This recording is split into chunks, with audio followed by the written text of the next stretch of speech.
Sorry for being just a few minutes late. We had some technical difficulties. We like to have on the screen some of the maps that we're looking at so that everybody can see them. We're going to change just a couple of things on the order on the agenda. Sibylla, is there anybody here for that application? Okay. Craftify will be at the end of the night.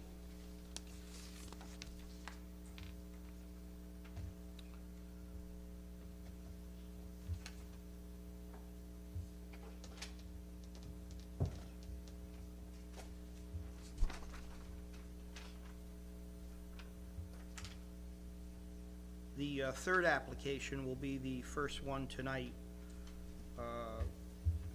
Public hearing of Diane W.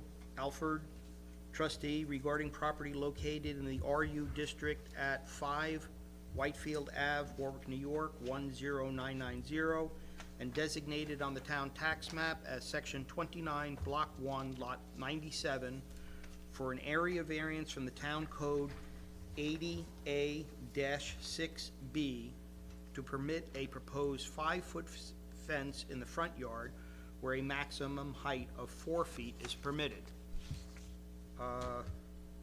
Diane, are you here? Can you come up before the board, please? Right here is good. And with that, do you have mailings?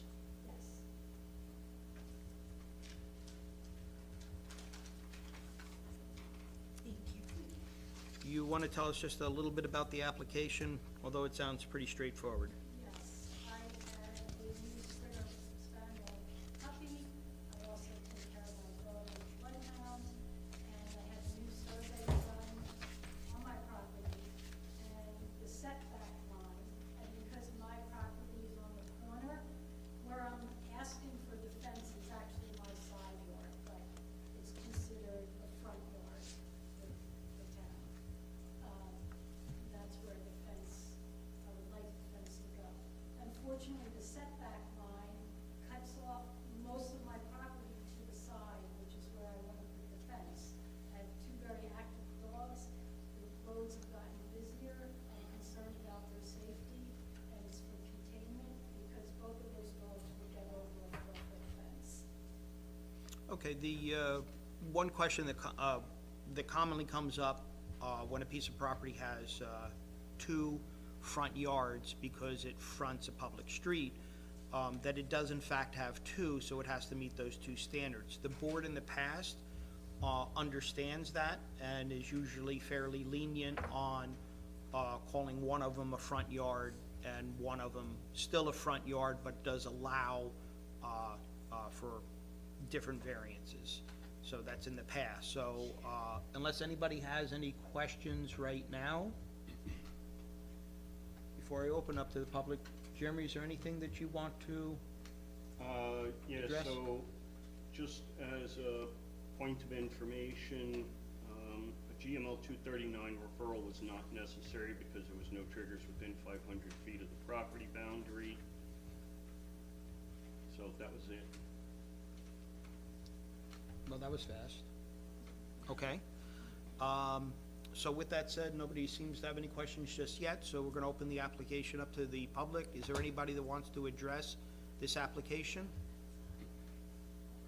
Okay, the public hearing will remain open as we have a little bit of discussion. I guess my only concern on the fence at 5 feet as the type of fence that it's going to be. It's supposed to be. Okay, so elaborate. Post and beam in, to me, means it has a post and a beam, but still then something can get through it. So it's gonna have a wire. Okay, fence, and I have 2 gates. okay, So that will have the fencing. okay.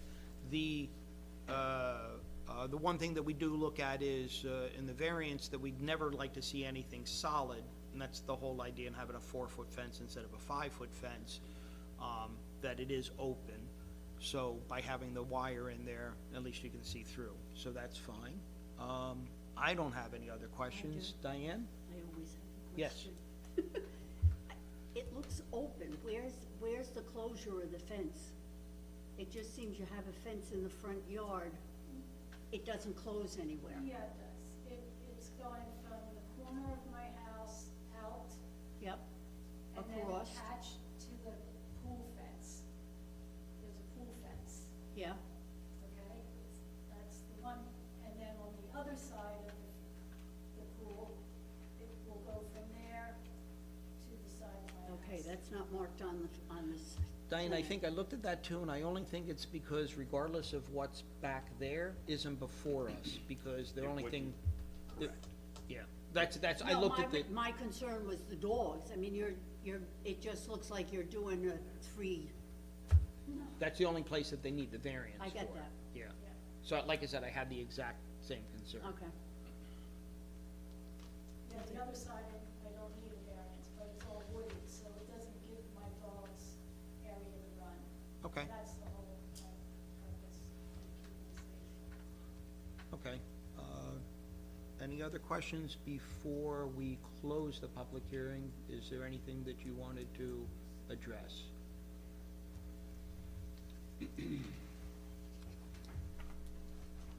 All right, give me 1 second. Sure. So, the applicant should address question number 15 on the short form EAF, which is, does the site of the proposed action contain any species of animal or associated habitats listed by the state or federal government as threatened or endangered? And the answer is yes, and it identifies Indiana bat. I only raised the issue to make sure that you're aware, that the applicant is aware. I don't know what you're saying. All right, so let me finish. So I only raised the issue to make sure that you're aware that because Indiana bats are common in this area, it's almost ubiquitous throughout the entire town of Warwick, that you're prohibited from removing large trees in excess of 18 inches in diameter at breast height for purposes of this project between March and October. So if you don't have to cut down any large trees to do this, then it's a non-issue. But I just wanted to make you aware of that in the event that was part of the plan. Okay. So the zoning board needs to discuss typing this application under seeker because it constitutes the construction or extension of a residential fence. It qualifies as a type 2 action under seeker section 617.5C, subsections 12 and 16. Would anyone care to type the action as a type 2 action with no adverse environmental impact? I'll make the motion. Aaron and Diane for a second. Any discussion? All in favor? Aye. 5 ayes. All right.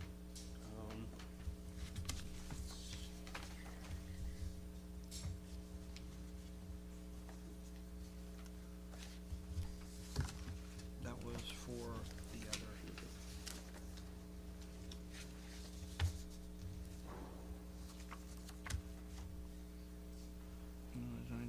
Secret, okay, I had already, drove, by to look at the application. Is there any, does anybody want to hold over in order to look? Okay. So no other site inspections. Any other restrictions? The property, again, the fence, as long as it has the wire mesh so that it can be seen through.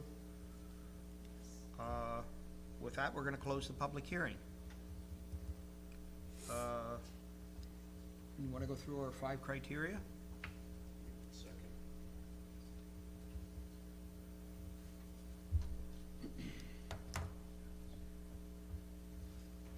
In considering granting of an area variance, the Zoning Board of Appeals is required to consider 5 statutory criteria. Question number 1, will an undesirable change be produced in the character of the neighborhood or a detriment to nearby properties be created by the granting of the variance requested? The applicant states no. Does the board agree with the applicant? Yes.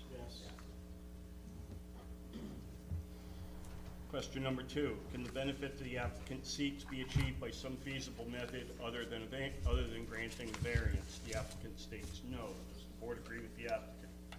Yes.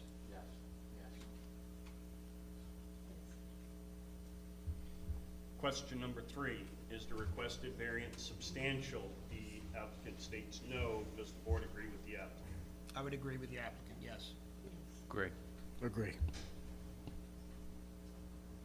Question number 4, will the proposed variance have an adverse effect or impact on the physical or environmental conditions in the neighborhood or district? The applicant states no, because it's a 5-foot fence, post and beam, well within the property, and maintains the character of the neighborhood.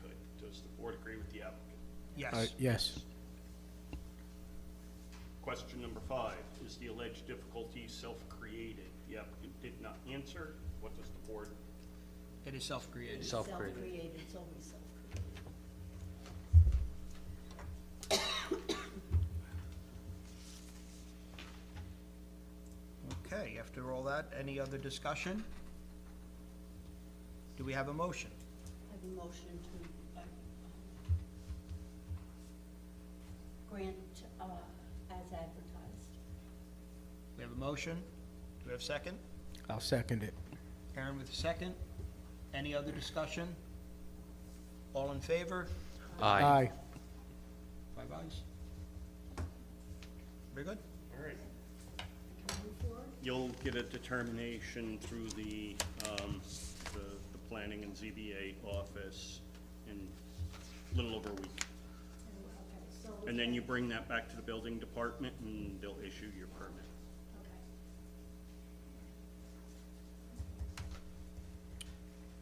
Okay. The next item on the agenda is the public hearing of Jason and Gina Billiquet regarding property located in the SM zoning district at 49 Brook Trail, Warwick, New York, 10990, and designated on the town tax map as Section 72, Block 9, Lot 26.11, for an area variance from the Town Code 164-41, 1B and A, 4N, C4A, and C4C. That all partially outside the, excuse me, skipped a line. 164-45.1C6 for a wood deck patio, 4-foot rear setback, a 10-by-10 shed, and a 20-by-12 garage that is all partially outside the property lines with no setbacks, and for an 8-by-12 shed with a reduced front yard setback of 10.5 feet from the front of the property line, where a front yard and rear setbacks of 30 feet is required, and where a minimum 10-foot side yard setback for each side is required, and where both side yard setbacks of 27 feet is required. Okay, tell us about the application. Yeah, absolutely. So obviously a number of things happening here. The first one that I want to address is the 10-by-10 foot shed, which is crossing over my property line onto John's. I recognize that that is not going to get passed today, so I will have that removed as soon as possible. The remaining items I do want to continue to discuss with you. Yes. Okay. The north side of the property borders with Jason Berry's property. That is where a portion of the fence, the deck, and the patio are crossing over onto his property line. I've spoken with Jason Berry, we've signed an easement agreement, and so he's going to allow me to continue to keep those structures there. To the west. To the west of our property line is Ricky Kibble, and the fence in the back of the house crosses over into her property line. She has also granted an easement agreement and has allowed me to keep the fence where it's at. The does cross over, Ricky's property line as well by about a foot plus. She's okay with that remaining where it's at as well, and that's also in the easement agreement.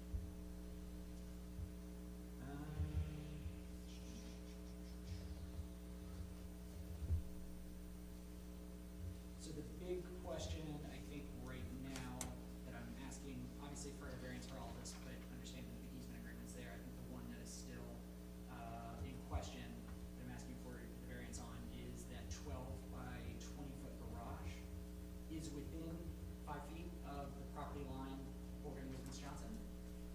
And so I'm asking for a variance to be granted there. Now, with that being said, that garage has been there since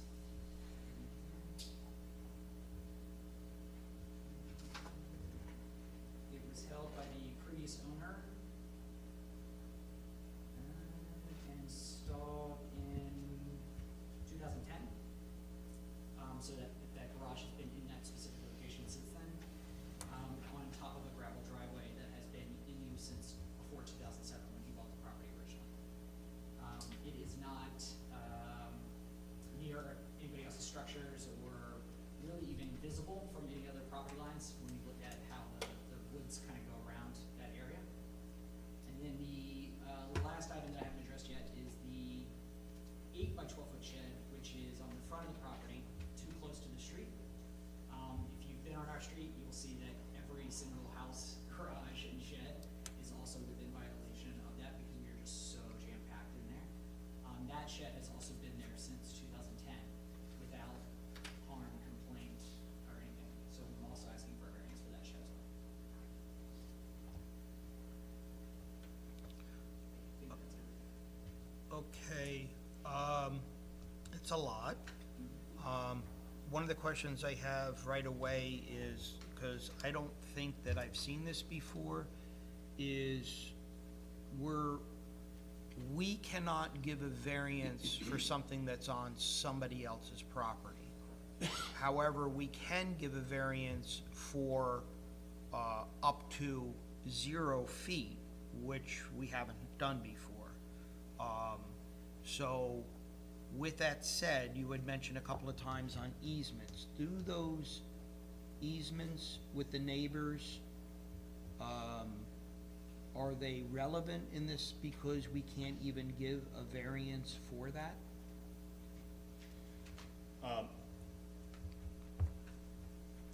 The neighbor's granting of an easement to permit the continued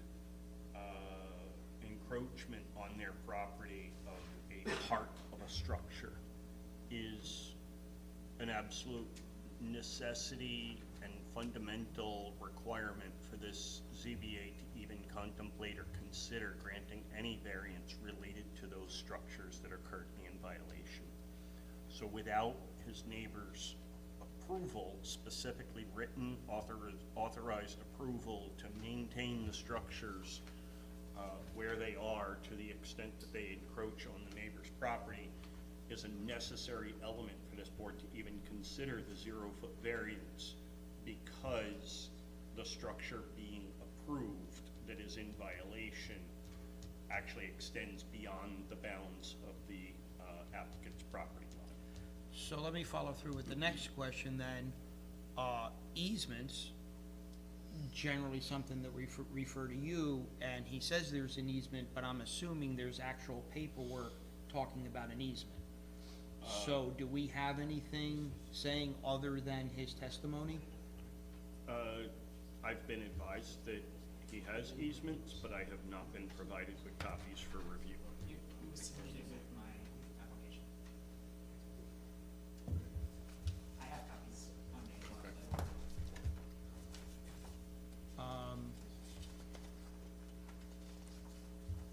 I would like you to review them before we go any further. In granting any of your variances. Yeah, and in addition, the applicant is seeking an additional variance that you just identified tonight, being the,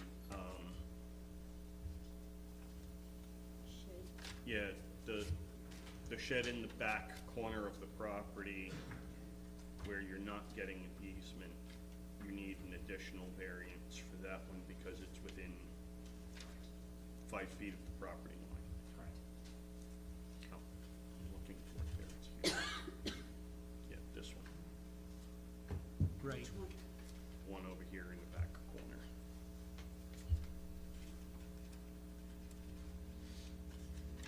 So that one comes within 6/10 of 1 foot of this property. So that's on somebody else's property. This is on somebody else's property. Right, so this is the fence that was referred to in the notice, and he was seeking variance for this shed that's on this person's property, this shed and the fence on this person's property. We give all these variances. And then this shed being within the front yard setback, but I mean, if you look, Yeah. there's another one right here on the neighbor's property. that's And similar. they're like that up there. Right, I mean, right, I've right. been up there. Yeah. My problem with this is, what happens when somebody, one of these properties decides to sell? Well, that's the point of a written and, more importantly, recorded easement. In order for us to even consider the variance, the easement would have to be recorded to be essentially in perpetuity and subject these properties to the continuation of those encroachments for so long as he maintains them in existence. Why not fix it? This can be fixed. Well, that's, again, we don't have to give the variance. And if that particular one isn't, it's not on even on his property, so, the only part that we can on that is what is on his property that we can give the variance for. So I'm agreeing with you. I have a copy of both those ones. Then, Here's one and here's the other. okay, do you wanna take a look at those, now while we go through a few more questions Sure. before we open it up to the public? Okay. Because the key word that you said was the recorded. Mhm. Yes. Before we open this up to the public, does anybody have any questions? Because Diane has a very valid point, that, you know, these are sheds and they can be moved, so we don't have to give a variance. Because we're always looking at that for an option. He has a right to ask, but we can also say it can be moved. So, any other comments before we open it up? My question is, when the chairman comes over, if all the other landowners okay it, But we still have to give a variance to 0 feet. yes. And then, I found it. It is in there. I just forgot about it. It's been so long. So those are my questions. If everything's done, then yes, we would have to grant the variance. okay. Sorry, what was your question, Aaron? Well, you answered it, is if the other property owners are okay with everything, we still have to grant the variance, is that correct?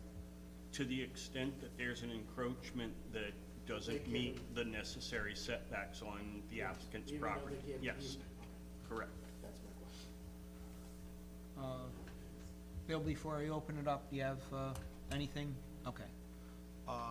We're gonna open this up to the public. Is there anybody that wants to address this application? If you would just come up and state your name. Hi. My name's Mary Ann Johnson. I'm the property owner of the property we were discussing, the bottom lot, 729-28, where the shed and the gravel driveway are within my property lines. Prior to the sale, the owner came down to me in November and requested that I give the property to the new owner, that we're all friendly, and if it's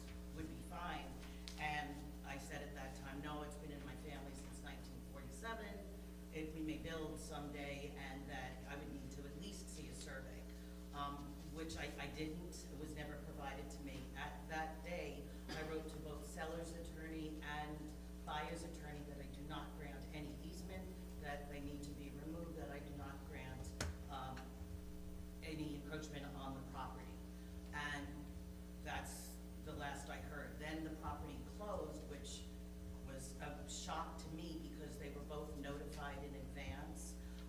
Then I found out that the property was sold knowing that these violations were in place, so they were aware that they were encroaching on somebody's property, and that at some point it could either be worked out or whatever, but it was never agreed to. I have the timeline when it came down to my house and the papers.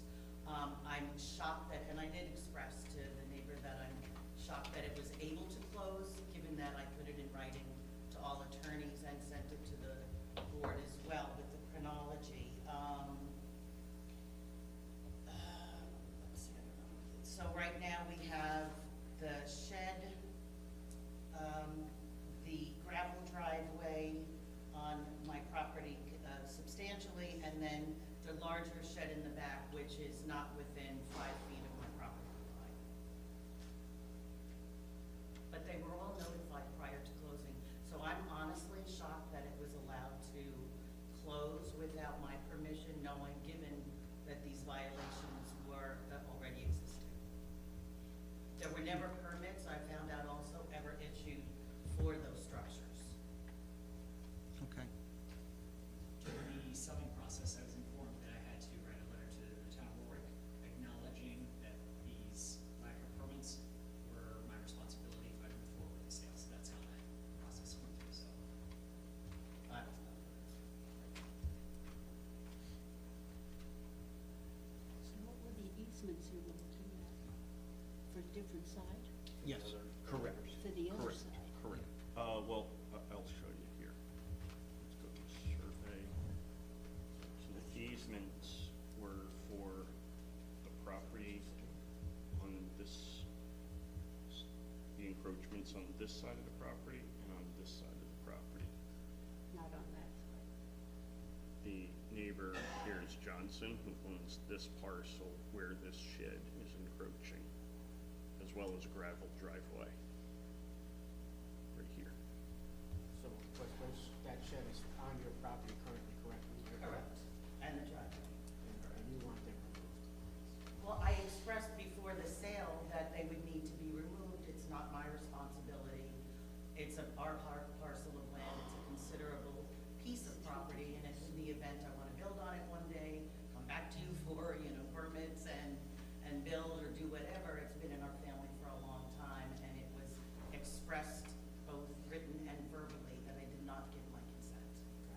And Jeremy, that's one of the variances he's asking for, correct? Correct. So at the beginning of the applicant's presentation, he made one point of clarification that one of the easements, that one of the variances that was previously being requested was being waived. He's not requesting that anymore because he knows and understands that his neighbor would not consent. And that, if I understood you correct, did I hear you correctly that you were planning to remove that shed? Yes, I will, yeah, absolutely.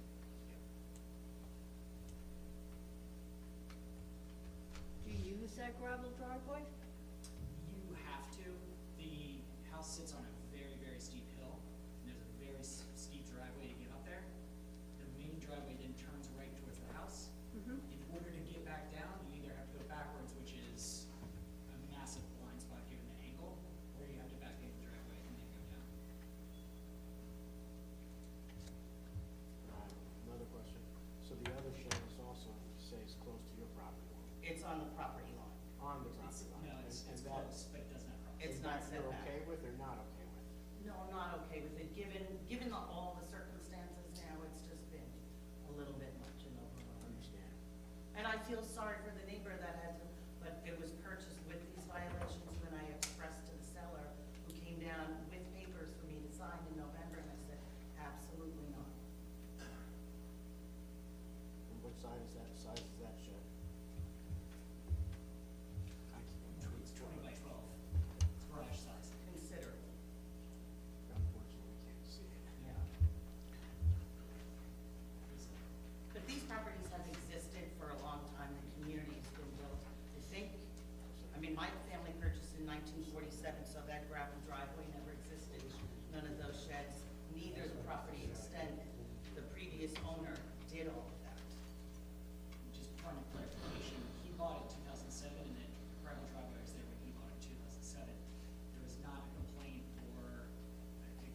we were, my mother was.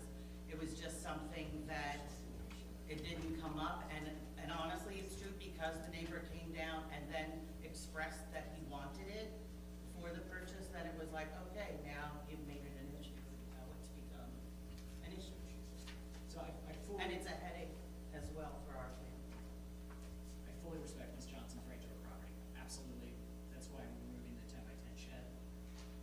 The garage has been there for over 16 years without complaint or harm, fully visible.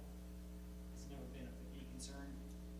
There's no domicile on this particular lot.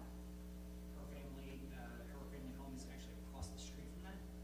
So this garage is nowhere near anybody or obstructing any view or any harm to anybody. And that's why I'm asking for the variance for being too close to the property. Okay, the public hearing's still open, so if something else comes up to add to it, just by all means, just let us know. Okay, thank you. All right, is there anybody else from the public that wants to address this application? Yes, sir. If you'd come up and just state your name? Oh, I'm sorry.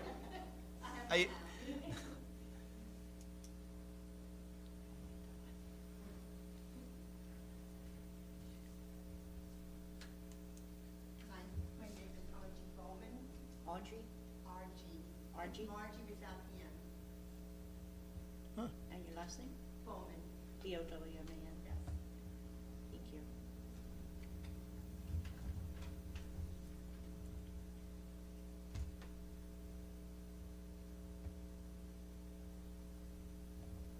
Got it? Okay, go ahead. The one of the things that's in my head right now is, it was being referred to that there was no, recording or complaint about anything being built on the Cassini Johnson property. I have been in the development since '97, and I do remember hearing his mother always complaining, that's my property he's building on. So might not formally have been complained about, but verbally. Jojo has been complaining about that since I've known her, since '97, '98. The other item, that I'm also an officer for Indian Park. And when Matt, the prior owner, what did he do? Something happened where he had to break down or pave the frontage, and he just paved it.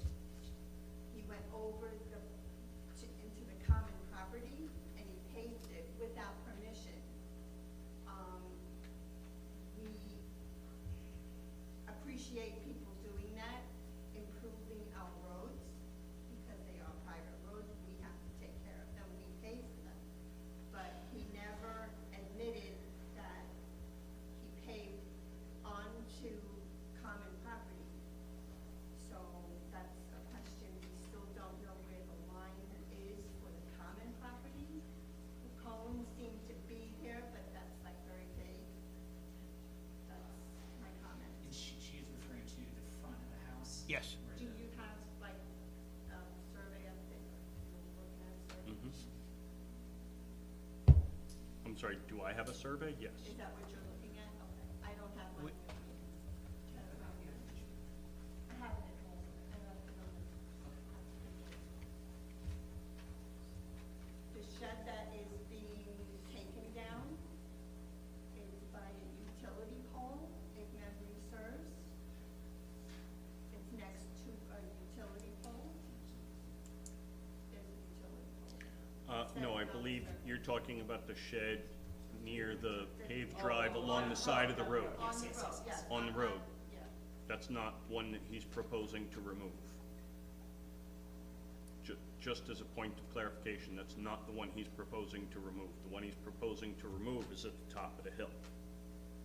Okay, so it's not his. It's not the one next to the roadway. There's a utility pole right next to the shed that's adjacent to the roadway. This is Okay, it I'm right not here. talking about that one, I'm talking about that one. The utility pole is next to that shed, down at the bottom of the big driveway. I don't know specifically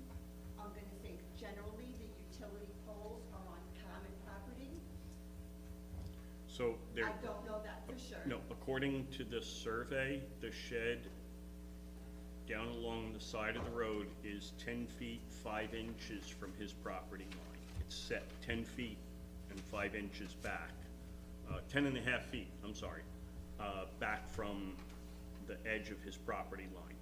And the utility pole doesn't have an actual measurement, but if I had to guess, I would say it's only about 6 or 7 feet back from the property line, but it's on his property, not in the common right-of-way. Generally speaking, if I pull orange and up, because I pull Right, orange. most of the time they are, but every now and then they end up on people's private property. Okay, well, not in Indian Park, they don't. They're all on. Well, I'm most just of- simply most. saying, according to this survey that was done, that utility pole is probably 7 or more feet onto the applicant's property and not in the public right-of-way.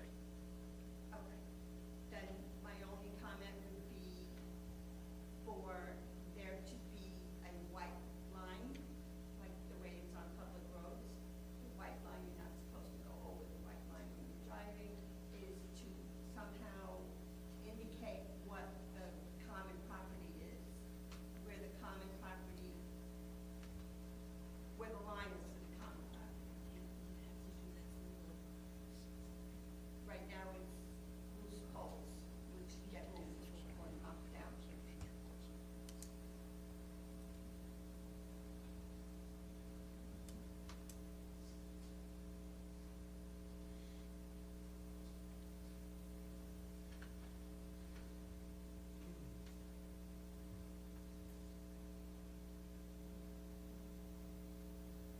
Just by sight, the property next to 49,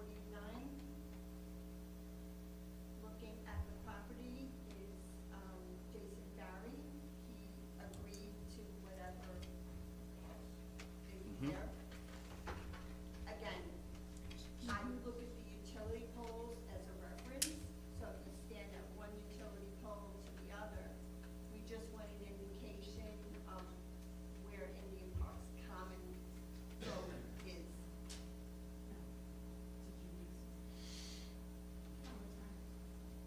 Well, The issue, looking at that is, that property was not surveyed. So we do see the garage and we do see, we can see the utility line. yes, And the utility line for the neighbor's property, Barry, to the right of the applicant's property when looking north. The utility line goes on to Barry's property, but that's, right, it appears that it comes in close alignment with that property. yes. But the pavement is very, In the middle of the. very Yes, different. very different, yes. But like I said, it's difficult to say because we don't have a survey of that property. It does show the garage and the proximity to the property line, but we can't see that on the neighbor's property. Well, Indian Park would just like to know exactly where. If Matt, the previous owner, had supplied Indian Park with the survey, we would have kind of painted that white line, Well, but that's. the neighbor's property, John, Mary, no, not her, Barry. Barry, correct. Yeah. So Barry's property, the garage, the utility line, and so forth, are all at or about that property owner's front property line where the right-of-way is. Their garage, it says, is 1.7 feet from the property line. And so that garage is within less than 2 feet of the right-of-way, regardless of where the pavement ends.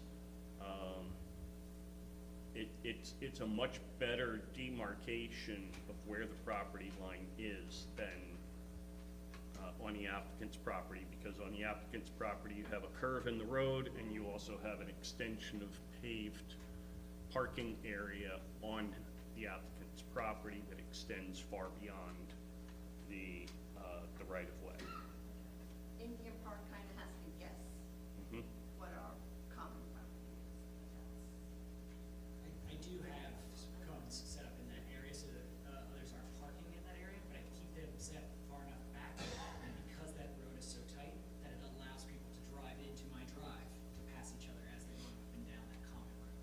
can see where in front of your property, the paved area that constitutes the right-of-way is actually much wider than Take you for a just a ride few. there one day. Oh, I know, I've been through it.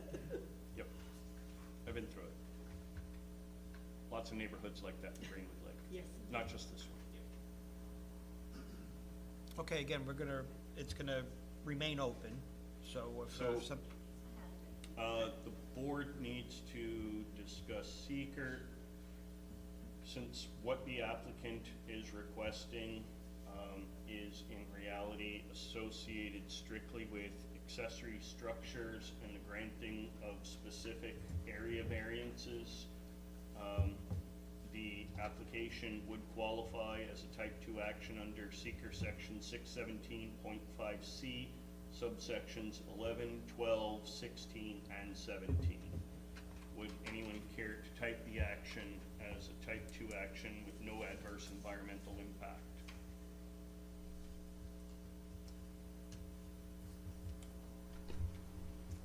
I will. I'll make that motion. Bill, do you want a second? I'll second. Okay. Any further discussion on that? All in favor? Aye. Aye. 5 ayes.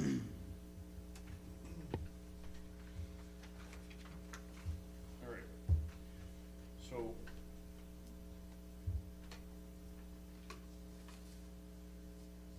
in light of the fact that you don't have the last easement, review of your easements was not completed because we didn't have all of them. And so we're gonna have to review the easements for legal sufficiency. An additional question that this zoning board will have to address, to the best of my knowledge, as a matter of first impression potentially, is whether or not the applicant is gonna be required to get the two property owners who are adjoining his property, even though they grant him an easement, if he wants to maintain his structures on their property, do they have to also join his application for the granting of variances on their parcels too, because these same improvements would constitute a understand. violation on the neighbor's property as well, because it has a zero. We're down to one structure, right? What's that? We're down to one structure no. that's improved from No. 20 by 12? No, the point being, if you have a fence or a building straddling the property line, it's a violation for both properties. Both owners. And so the question becomes, even though he may have been granted an easement by the neighbor, in order for us to permit the building itself, the improvement, which is what would happen with the granting of this variance, because right now he has a building violation for failure to permit it. So we'll create a violation on the other homeowner. Correct. Okay, so he's gonna remove the 10 by 10, that's out of the question. Right. Yep, So we're down to the 20 by 12, And the one in the front. and the one in front. well, the one in the front's a setback, not a, not that's off the Correct. The property. one in the That's front is correct. just a So setback. the only one that's on the property, on a neighboring property, is the 20 by 12. And how far is that over on the neighbor's property? 1.2 feet, I believe it was. Because it appears to me that that's a. Yeah, that as well not as a the permanent fence. structure, and it can be moved. As well as the fence. The fence too. So what is the hindrance in moving that 20 by 12? Looks to me as a shed. Yeah, it's a It garage. doesn't have a foundation. You know, it's on a four Looks to me like it's on by sixes. Yeah, a movable building. It would be a complete loss of utility at that point in time. There is nowhere else on the property that would fit. No, but you could slide ahead, is what we're saying. They're literally the layout of the rest of the property would not allow for it. To move it 1.7 feet. That one Just is off the 1.2 line? feet over the property line. Oh, Yes. you're saying, like, moving back this way? Whatever way you have to move it, to This get towards this the on ramp, your own to property. get that on your own property. That's a movable This is building. coming It's not a down. permanent structure, it's a This shed. is not This getting one, anywhere. this And one is that's still all it's over very- the You're saying to move it back this way? Wherever you have to move, Across. wherever You're you gonna have to have move it to away from, Okay. get off that property, yeah. Okay, Yeah, but but it's like right it off. can't move necessarily. Okay, we're talking about the building first. Yeah, sorry.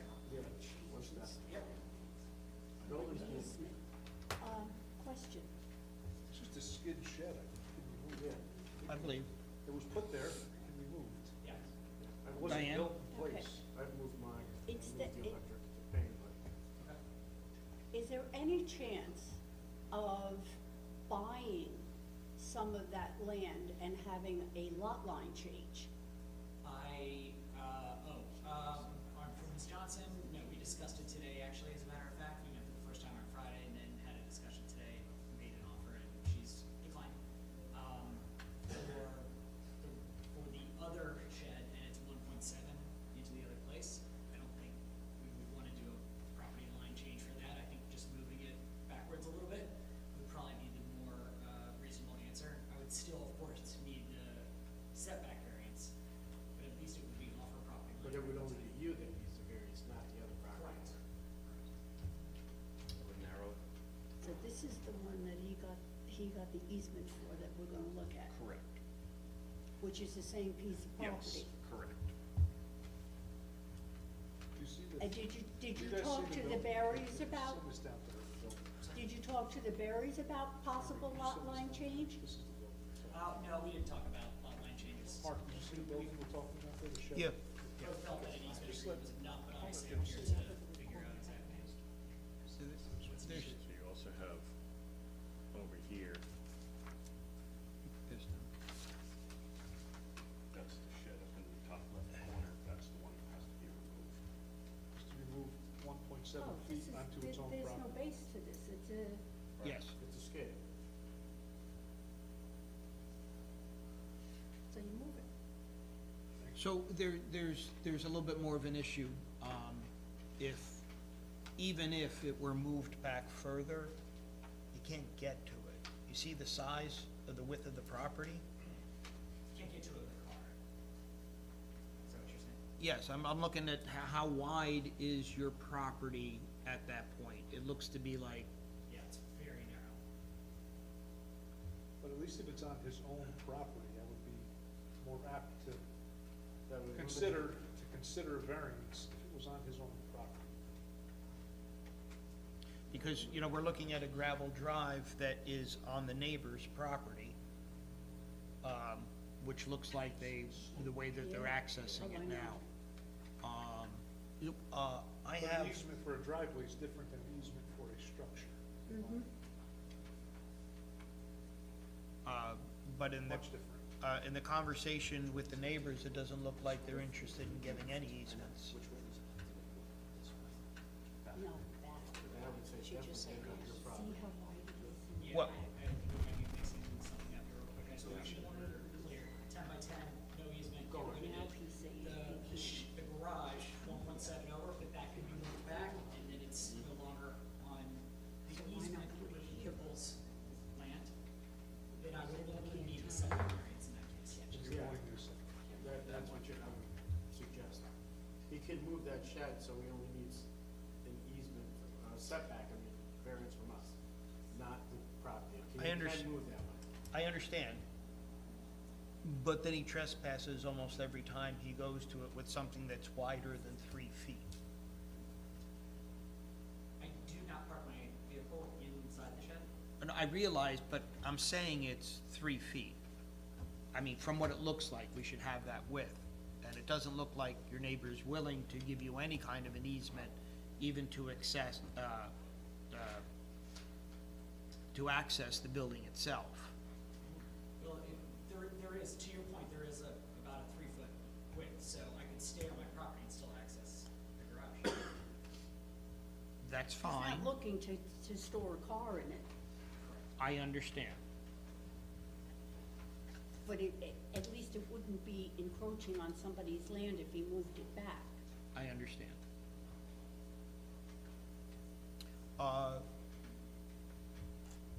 What I'd like to do is, because it always comes up in his list of questions, that we actually, instead of doing a drive-by and looking at it in the character of the neighborhood, that we actually access the property to take a look. And then I had a couple of questions for the building department anyway. So if that's okay with everybody? Okay. Yep.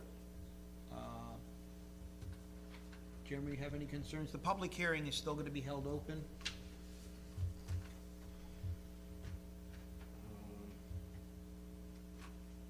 I don't, yeah, I'm gonna. Because you review- wanted I'm to gonna- re- Yeah, I'm gonna review these 2 easements that do exist. I can comment further when we reconvene. And, yeah. Okay.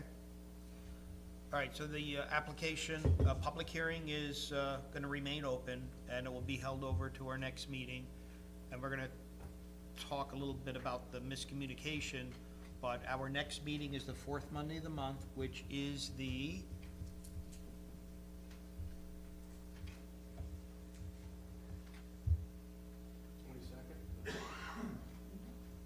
Yes, the 22nd.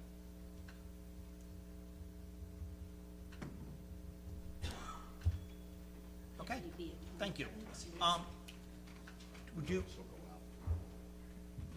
will you require anything else of the applicant before then?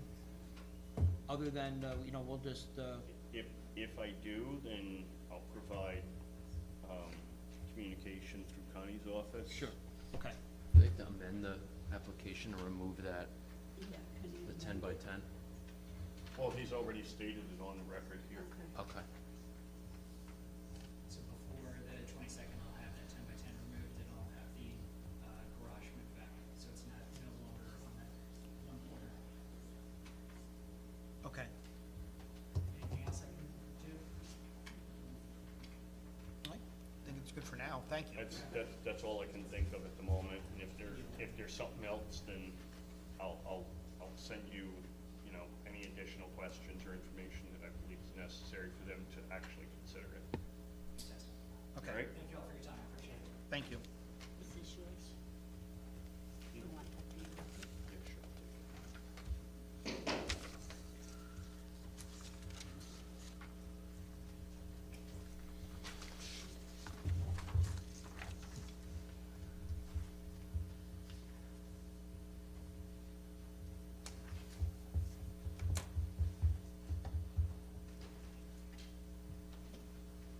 Okay, the next item on the agenda is the public hearing of Tiedemann Castle.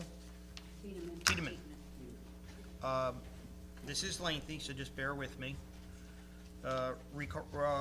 Regarding property located in the SM zoning district at 14 Lake Shore Road, Greenwood Lake, New York 10925, and designated on the town tax map as section 75, block 1, lots 37 and 38, for the following area variances for construction of a 4-bedroom addition to a house on lot 75-1-37, and construction of a 7-bedroom addition to house on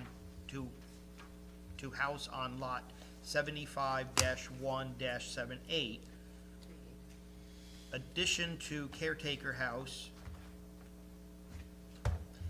an expansion of existing accessory structure for lot 1, tax lot 75-1-37, side yard setback expansion dwelling, 10.2 feet where 18 feet is allowed, 164-40N, front setback expanded dwelling, 10.4 feet where 30 feet is allowed, 164-40N, garage and front setback, 164-41A, 1A, lot coverage, 40.1 where 30 is allowed, 164-40N, an expansion of pre-existing non-conforming accessory building by 174% where 15% is allowed, 164-45B1 and 164-41A, 1A, 462 square feet existing and 805, thank you, square feet addition, 1,267 square feet of 175% increase. For lot 2, tax lot 75-1-38, lot coverage 31.9, where 30% is allowed, 164-40N, side yard setback expansion, expanded dwelling, .9 where 18 is allowed, 164-40N rear setback, 9 feet where 30 feet is allowed, 164-40N expansion of a pre-existing non-conforming principal dwelling by 66% where 15% is allowed, 164-45B1 and B2 and D, 2,379 square feet existing plus 1,580 addition, totaling, equaling 3,959 square feet or 66% increase. An interpretation of a breezeway to create a two-family home. Okay, so two things before we get started. This is a lot. There are really two different, on one piece of property and then another piece of property. Okay, so we can address in common both of them, because some of the concerns might reflect to both, but again, there's one piece of property and then there is a second piece of property. The other is the apologies for the miscommunication. Don't know how it happened. On the date, we had the correct date of the 26th, but we had Monday instead of Tuesday. With that said, before this goes any further, because some people have made plans to come on one of the days and can't come the second day, I had spoke to a couple other board members that the public hearing will remain open to give anybody else a chance to come to the next meeting. They can review minutes, they can, and they'll have some questions or concerns that they might be able to come to, and or you might, after hearing everything, have questions or concerns. So, with all that said, like to address the application? Well, first, just for preliminary purposes, I just had the mailings. Yes. To hand out to get that started, but Mr. She's going to be doing the. And just state the name for the I'm record. sorry, I'm John Ziobro, I'm the attorney for the applicant who did the mailings. Okay.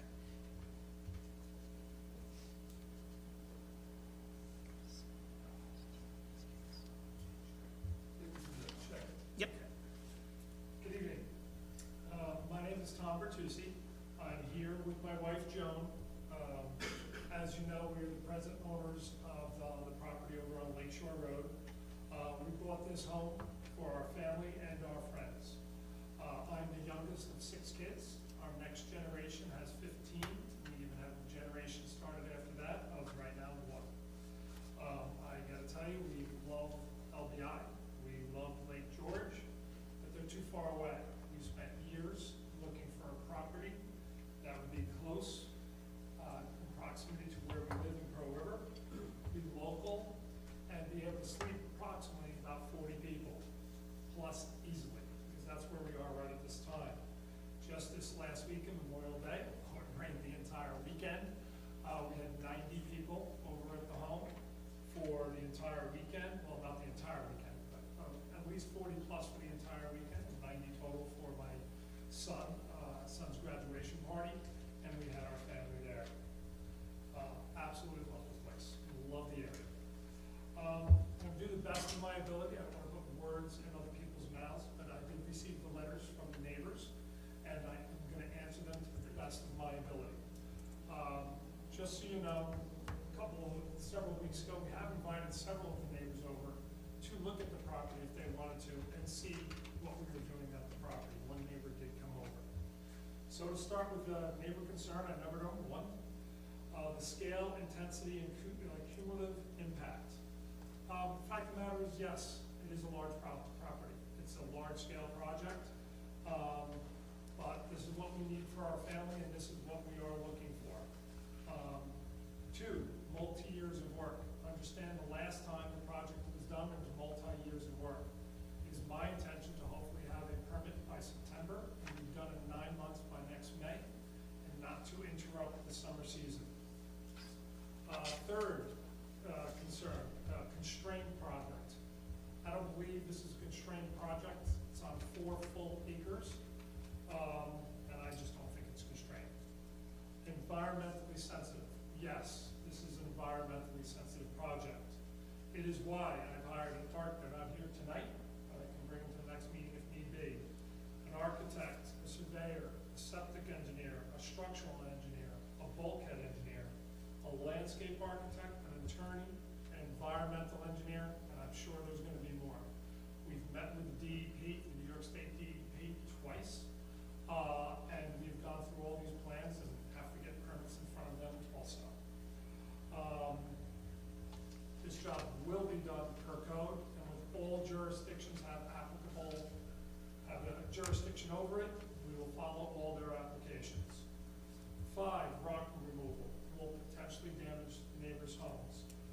Yes, there will be rock removal, okay? We are willing to hire an engineering company to come video inside and out of the neighbors' homes before and after the construction, and if there's any damage done, we will fix it. I doubt there will be, the homes are far away.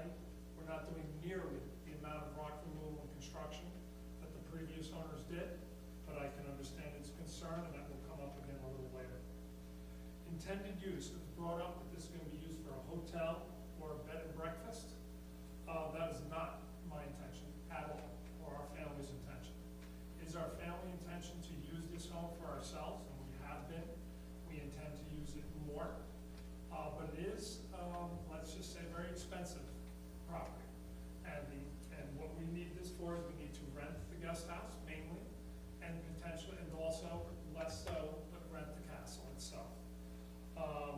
We need to alleviate some of the yearly expenses. The initial expenses, my wife and I can afford, we're not gonna be around forever. Okay, I have 5 children, and there will be, these yearly expenses are continuing. 7, there's any rumors from anywhere from 7 to 20 bedrooms. We are adding, at this point in time, it all has to do with engineering. It's right now approximately 9 more bedrooms, depending upon what the engineers and the county has to say, the health department. We intend to have, in total, 5 in the guest house, 10 in the main house, for a total of 15 between the entire property. Neighbors concerned, not in alignment with the neighborhood. It's correct. The property is not in alignment with the neighborhood. Never has been, probably never will be. It's a castle on a lot, on the corner. I don't know what else I'm going to say to that. Disruption, noise, dust, increased equipment, traffic, temporarily impede traffic, and rodents. Another concern. It's construction, okay? It is definitely gonna be, we're gonna have noise, we're gonna have increased equipment. We're gonna need to shut down Lakeshore Road for periods of time to do to work across the roads. I cannot say I'll do the best I can in the period that we have. I've built many homes, I've built many projects like this before to keep it to a minimum, but yes, that will be there. I apologize up front. 10, reconfigure the lagoon, affecting drainage, water quality, shoreline stability, ecological balance.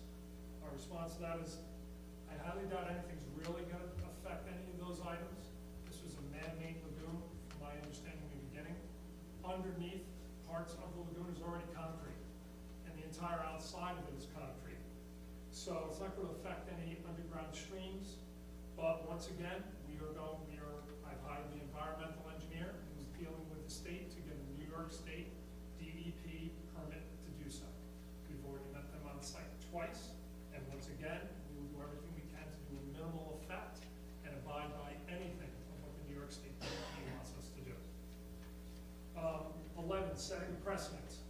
Okay, I don't know what to say to that. I mean, we are setting a precedent. I mean, it is, once again, a very unique property. There's no question about it. That's all I can say about setting a precedent. It is a unique property. Next one, board thoroughly review. They're hoping that the board will thoroughly review this. I hope every board thoroughly reviews this, and I hope the building department does, and the county of, Orange County thoroughly reviews this. We will make sure with all our professionals, and we have to, abide by all the local codes, all the jurisdictions, and whatever authorities that we have to go under. That was the first letter. Now, this other letter letters had similar, so I won't repeat them, some of them I will. But our second letter was vehicular traffic, high density, noise, there will be more traffic. Yes, there will be, okay? You know, you're not gonna get, in my opinion, you're not gonna get a person like the Jeters. You have got a tremendous resource and tremendous money, who bought this place, built it for his mom and dad, and they had 2 people. And then they left it vacant for 5, 6 years, from my understanding. We're gonna use it. There's gonna be more vehicular traffic. There's gonna be people. My kids are gonna be there. They're coming up there again this weekend. Out of the 13 weeks this summer, we plan on being up there 9 times. I don't know what else to say to that. Neighborhood, property values going down. I highly doubt that. If anything, the castle brings up the property value of everybody in the neighborhood, and anything we do to that is only gonna bring up the value more. Okay, next one. Number 3, 13 actually. Properties being on the same rock ledge, construction methods, blasting, ram hose, and then stated the Jeter project had severe vibrations for an extensive period of time, and worried about the underground streams. We are not doing nearly the work that the Jeters did to the project. They basically renovated the entire site. Yes, there's gonna be rock removal, there will be no blasting. Are we gonna have to use a ram hoe at certain periods? Yes, we will, especially when it comes to the bulkheads and to doing the foundations.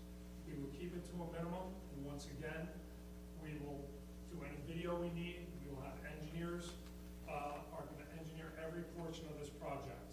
The Jeters spent, from my understanding, years building this property. I'm hoping to get it done in 9 months.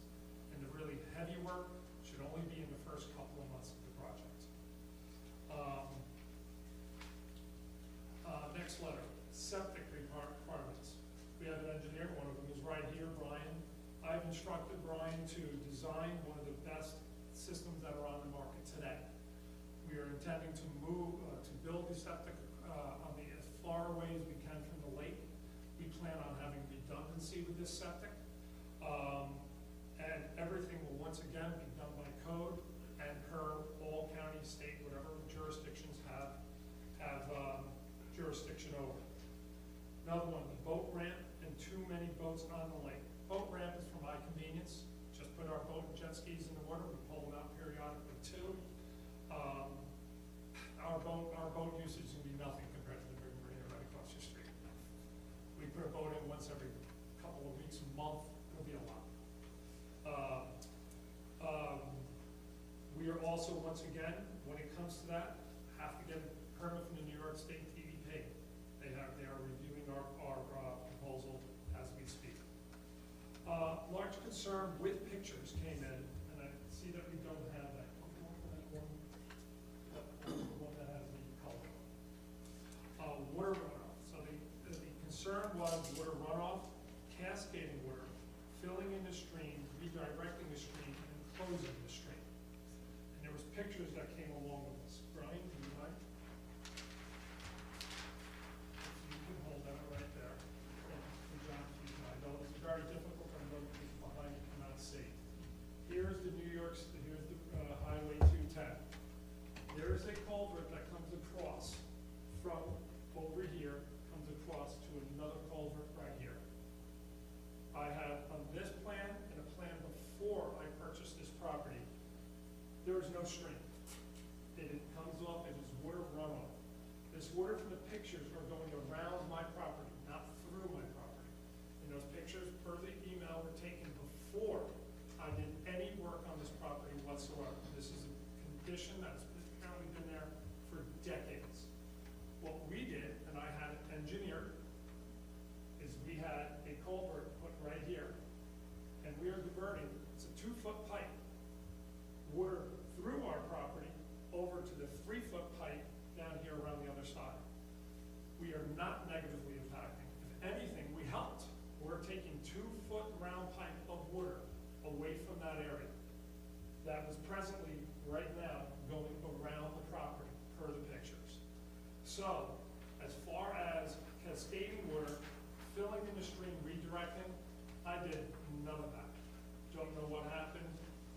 before I did, purchase the property, I do know there was a lot of dumping on the property. We took out dozens, if not well over 100 yards of concrete, tires, physical garbage that was dumped on that property for years.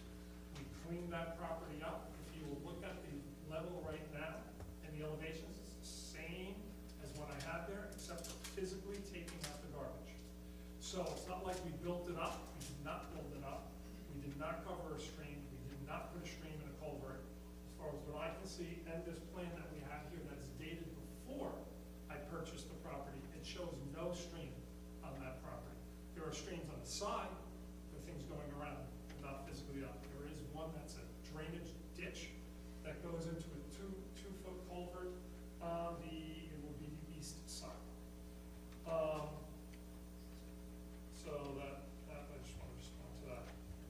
Okay, I did see that there were many letters that went to the town, went to the state about correcting this issue that has been there for decades. But I just want to be very clear that I did not create that, and we did not make it worse. If anything, we made it better. Okay, most recent letter came up about potential easement.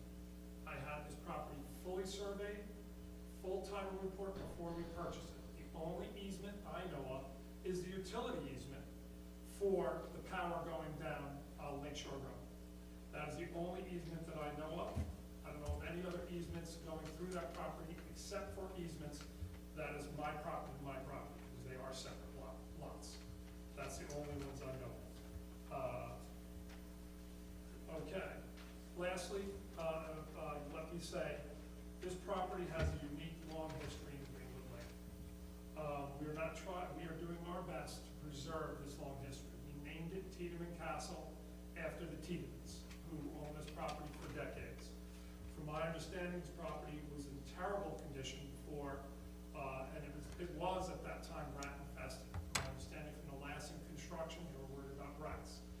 That, from my understanding, that's the way it was now. We don't have rats in our building, even though we had a field nicer too, but it was in terrible condition. The only reason it's in its glory of what you see today is because of the Jeters. Fortunately, the town did, I benefit from this, neighborhoods benefit. You had a person who had a child that was a superstar who made hundreds of millions of dollars and put tremendous amounts of money into this property. Otherwise, it would probably still be decrepit today. Who knows what would happen with it. All I'm trying to do is maintain it, okay, as far as that's concerned. Keep it at its glory, add bedrooms, add what I need to make it for my family, and yes, to have an income to help alleviate some of the costs. We just don't have the budget of the previous owner. The taxes, the insurance, the utilities, the maintenance alone, if you saw them, are pretty mind-boggling. You can look up the taxes if you'd like.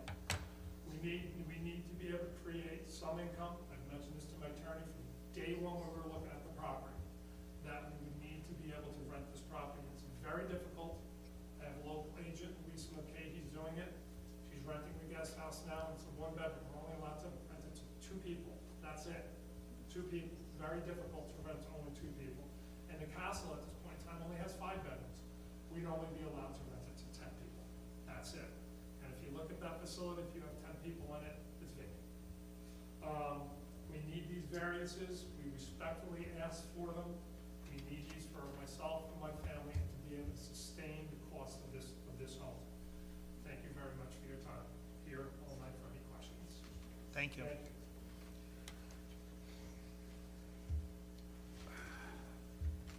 So, before it opens to the public, I did want to just point out that the Orange County Planning Department did confirm that despite the fact that this application has previously been before the planning board and there was already reviewed by the Orange County Planning Department, that they did in fact require an additional GML 239 referral because the property is within 500 feet of New York State 94, New York State, not 210, sorry, that was a typo, 210. within 500 feet of a municipal boundary, being the state line, and also within 500 feet of Appalachian Trail property. And so GML 239 referral has been submitted to the Orange County Planning Department, have not received any response, and the ZBA is without authority to issue any determination until we hear back from Orange County Planning Department on that referral. Thank you.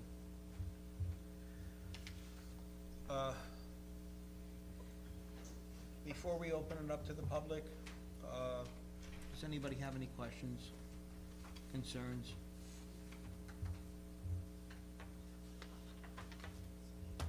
Okay, and the same, I'm gonna hear what the, what you have to say. Now, just so that you know, I may interrupt because what's before our board is the zoning board of appeals, and we give variances. A lot of what is going to be, even in the questions that he had and some of his answers, are done by the planning board. I don't mean to pass any of this off. It's just that before us is very specific areas. And again, if you're talking about the septic disposal system, we don't know. It's not our area of expertise, and we're not giving a variance to it. There's lot coverage was one, the setbacks are another. We have an interpretation before us. So again, I will gladly listen, the board, to your questions or concerns, but I may interrupt only because it can go on for a while with something that we have no authority to deal with. It's a planning board issue. So with that said, orderly fashion, who'd like to come up? Okay, you wanna come up, just state your name. Sure. My name is Dominic Savino. I'm sorry, can you repeat Fair that? statement for you. I'm sorry, can you repeat that? Dominic Dominic? with a K, Savino. Savino? Yes. And Dominic, just for the rest of the board members, your location to the property. Right to the north, we share a property line. Okay, The entire length is northern border. so then that would be the two properties though, because, Absolutely. okay. And all right, good to know, north side, the entire length. Okay, Okay? thank you. I had prepared a statement, but I might have to deviate a little bit. I didn't That's- realize that all the points were gonna be brought up specifically. But what I do wanna do is I want to give the person a copy of the statement. You can read along with me. I also have some pictures.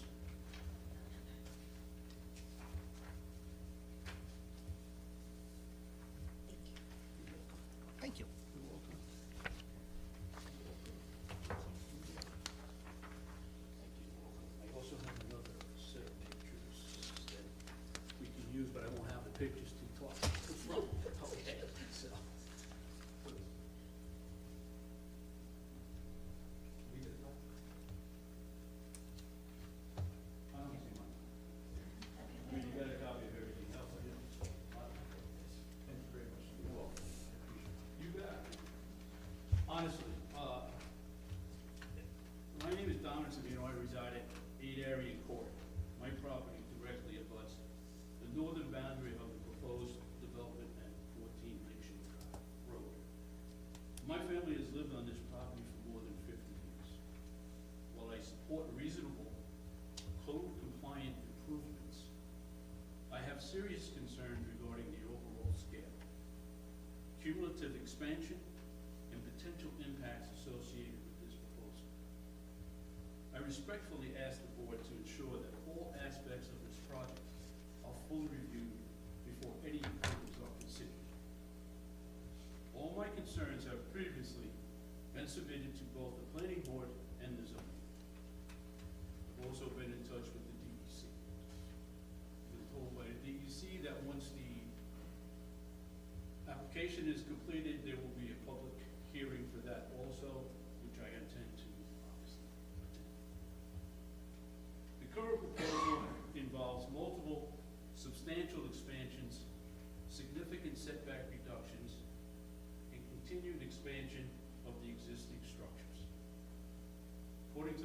hearing notice, the application includes major increases to both principal and accessory structures. Substantial setback reductions, and I wrote in pencil on everybody's paper, the one that is right adjacent to my house is a setback. The code says 18 feet, and they're asking for 10.4 from a setback. There's one clarification I definitely do not understand.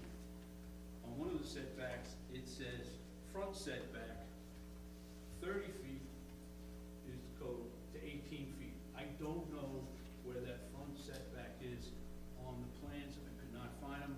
I couldn't see it. I don't understand that. So if I could get a clarification on what a front setback is on the house.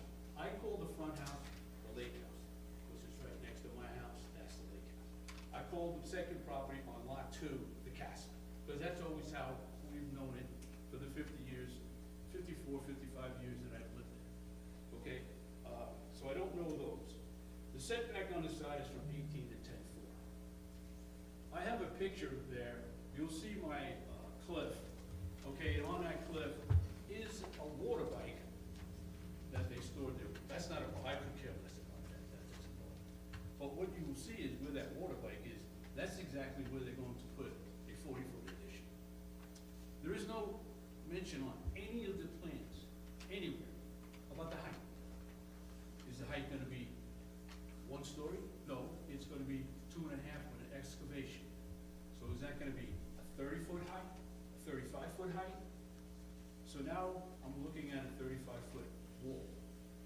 I don't know if the code says that you can have windows on the side of a house because there's bedrooms there. I don't know that. I haven't looked at it. That's not what I do. I'm just a guy who lives on that place, and I'm concerned about the integrity of where I live. Going on. An interpretation involving a breezeway connection to create a 2-family home. Many of these conditions that I looked at seem to me to be self-created. I mean, I'm just gonna give you one example. The 4-bedroom addition next to my house. The code says 18 feet, so they designed it to be more than that, 10 feet more than what the code says. You know what the code is. If you put the code at 18 feet, I wouldn't even be standing here. I wouldn't have anything to say. That's what the code says. That's what the town says. That's what we live by. But he's asking to move it out to 10 feet. My concern is not the single variance in this isolation, but rather the cumulative transformation of the site through multiple expansions, reduced setbacks, increased intensity of the use, continued development on constrained lakefront parcels.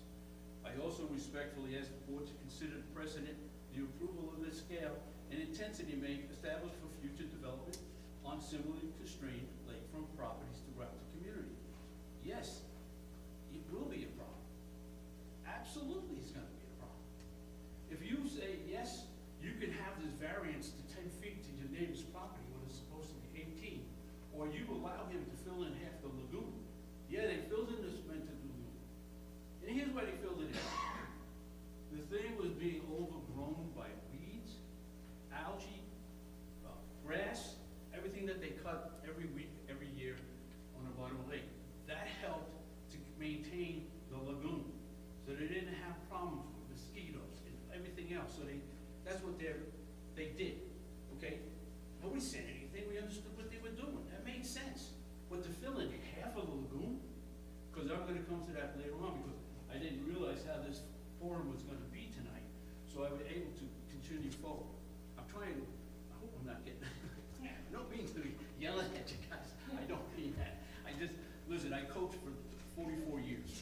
All right, I was a college basketball coach. I have a tendency to speak loudly. So if you do that, just give me one of these and I'll slow down.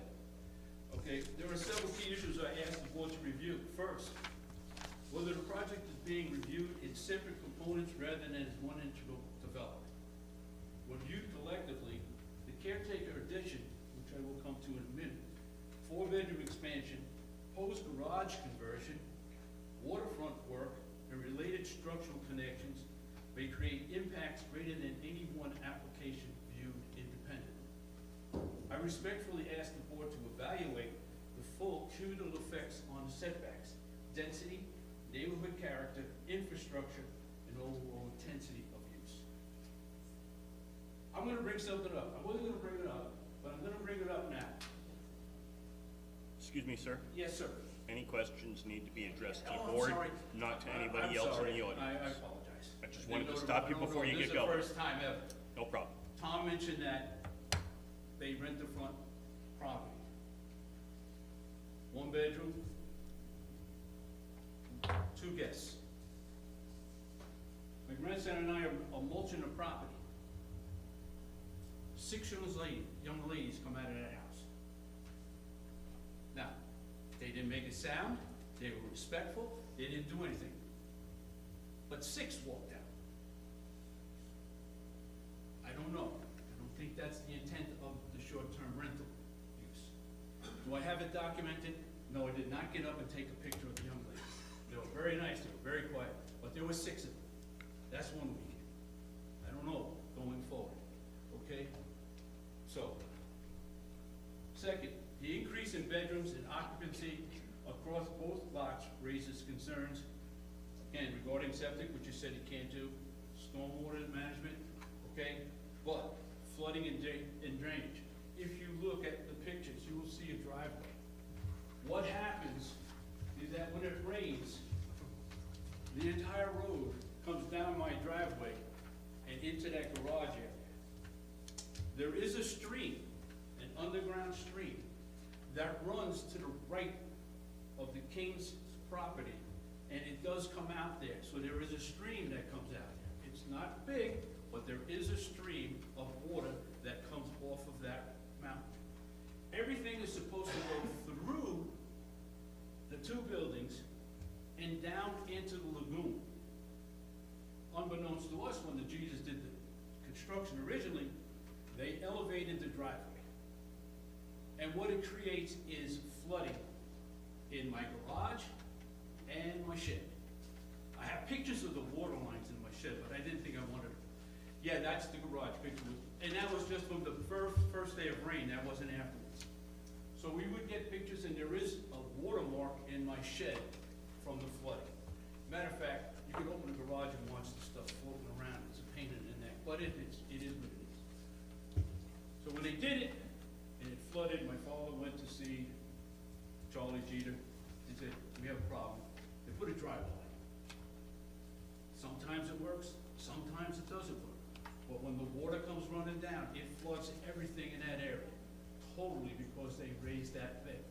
And the reason I know that is the way it was supposed to work, there used to be a drainage pipe that used to run through the bottom of that driveway out into the lagoon underneath that portico that they have where they sit. So I know that for a fact. Emergency access. I'm going to speak about the right of way that I found. Okay, I'm going to speak on that in a few minutes. Okay. Third, the proposed breezeway. Okay, the proposed breezeway or structural connection between buildings, even if presented at separate structures, the connection may effectively function as a larger unified occupancy or 2-family use.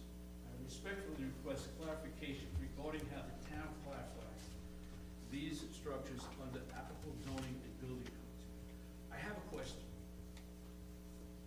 After the last meeting that I attended, what was closed, one of the comments was that they were going to expand that area for the caretaker house.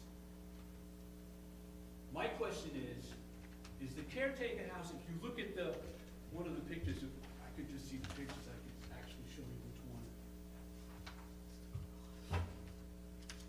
Look at the walls.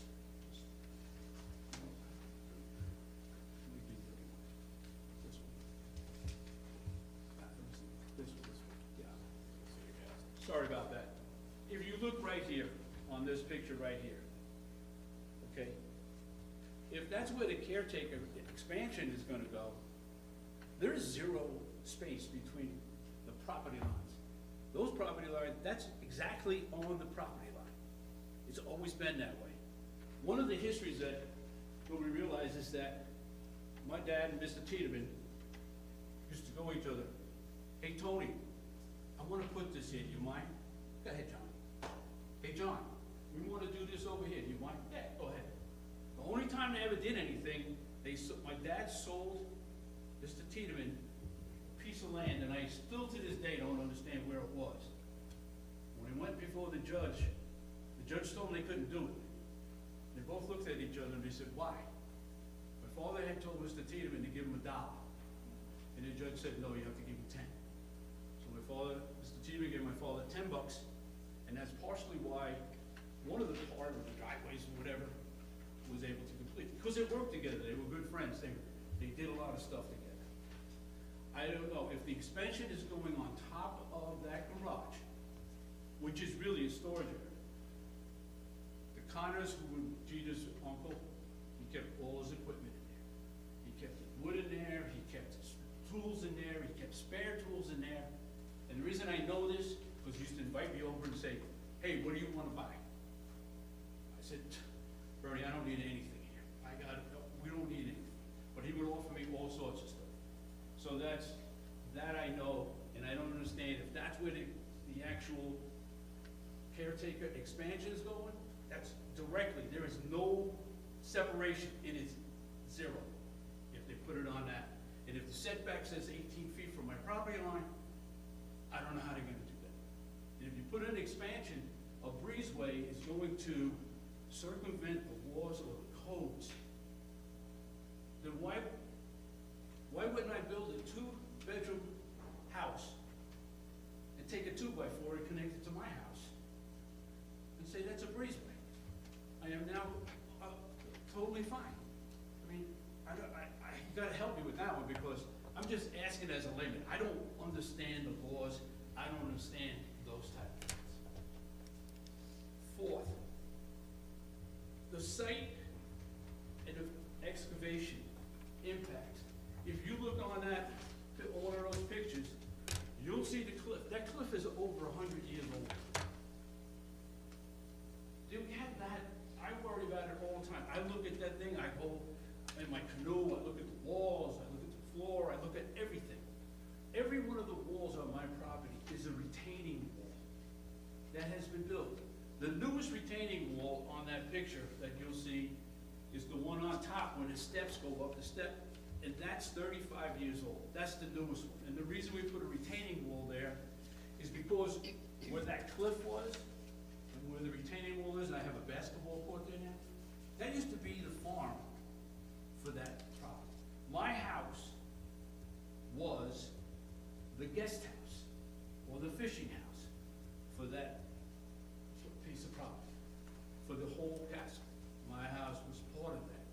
I have a map that would, and I didn't give it to you, but I can show it to you, of the original way that you could get in and get out. That's why I'm gonna address the right away. So anyways, I'm sorry, I've rambled on a little bit. So, site safety and impact. There are things that are over 100 years old. I have a root wine cellar. We put wine, I make my grandfather's recipe, I make my own wine. You store it down there. The thing is over 100 years old. The excavation that they're going to try to do for their garage on my side of their house, it's 25 feet away. As a matter of fact, when you were there, you probably saw the wall where we were sitting. It's 25 feet away from where the excavation's gonna go, so they can go down into the ground. Then they wanna put a swimming pool on the other side of the house, which is basically on the same ledge. So now we got a double whammy, and I'm concerned about a 100-year-old wall, my wine root cellar, that's the same age, and then if he puts the caretaker house on top of that building that's there, the integrity of the driveway.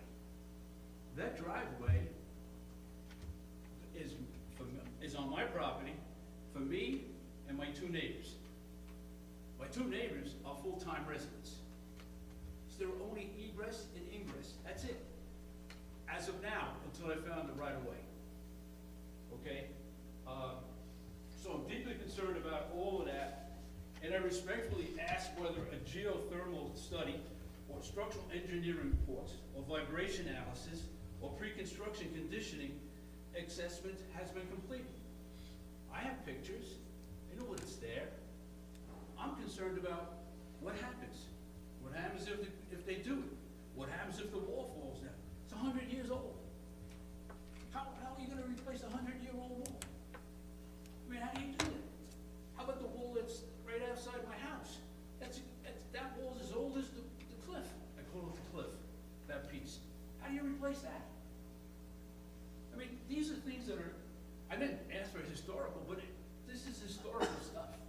I mean, so that's really where my concerns are. The setbacks from 18 to 10 next to my house, a 40-foot extension, okay? Fifth, I have contacted the DEC, and they said they haven't completed its review, but that I should go online and keep looking for the, on the site of the permit process, and it will say if it's completed or not. If it's completed, then I have 15-day window in order to address the DEC about the lagoon. The lagoon's there. The lagoon, doesn't matter who made the lagoon is there. And that's part of the lake. That the G's blocked it off. Why did they block it off under the old bridge? Because the gates kept going in, and they kept going all over their property. So that was one of the ways. Plus, they used to have guys on kayaks and little boats would sneak in there and run around, and then go back, because everybody wants to see Jesus. And when the waterfall is beyond spectacular, okay, absolutely beyond spectacular, and people want to see it. So it's inquisitive. Fifth, I did that, sorry. Sixth, the proposed garage, which is on the property line, is in fact a former greenhouse. I respectfully request clarification regarding whether a prior greenhouse footprint permits expansion into a garage structure 30-something feet by 25 feet on the property line again, okay, of greater intensity or dimension, particularly given its close proximity to my adjoining properties. So when I was here last time and the gentleman spoke about, well, they think it was a garage. Well, they knew right away it was a greenhouse, because the greenhouse was amazing and it was really badly deteriorated. Let's not make any bones about it. And there was a space there. And I used to say, this must have been some beautiful, beautiful piece of landscape when they had it. I had it corroborated I've had it now 3 different ways. A, it's on my deed. B, the guy who took down the greenhouse and put up the woodshed verified it was the greenhouse. And C, Bruce, one of my neighbors, sent me a letter that was written to, where it was? I don't know, one of the papers, which stated the greenhouse, which was Mr. Goodwall's. He really liked it. So there was a greenhouse there, it wasn't a garage. 7, the right-of-way, the easement. I had no idea. We all knew that there was something. So I was looking through my papers for a survey or deeds or something so I could find out what was going on. I read the deed and it says right-of-way. And I'm like, holy moly. We took it to a lawyer and he said, yes, it's a right-of-way. I said, what does it mean? It says, it means you can drive through his property. So I tried to get a surveyor before tonight, and I couldn't. Some guys are too busy, some guys were like, yeah, well, I don't know, and because it took a lot of work, because it's an old deed. And the old deeds meets in this, I can't remember the other word. Meets and bounds. Yes, okay, which is a lot of landmarks that were on the property at the time.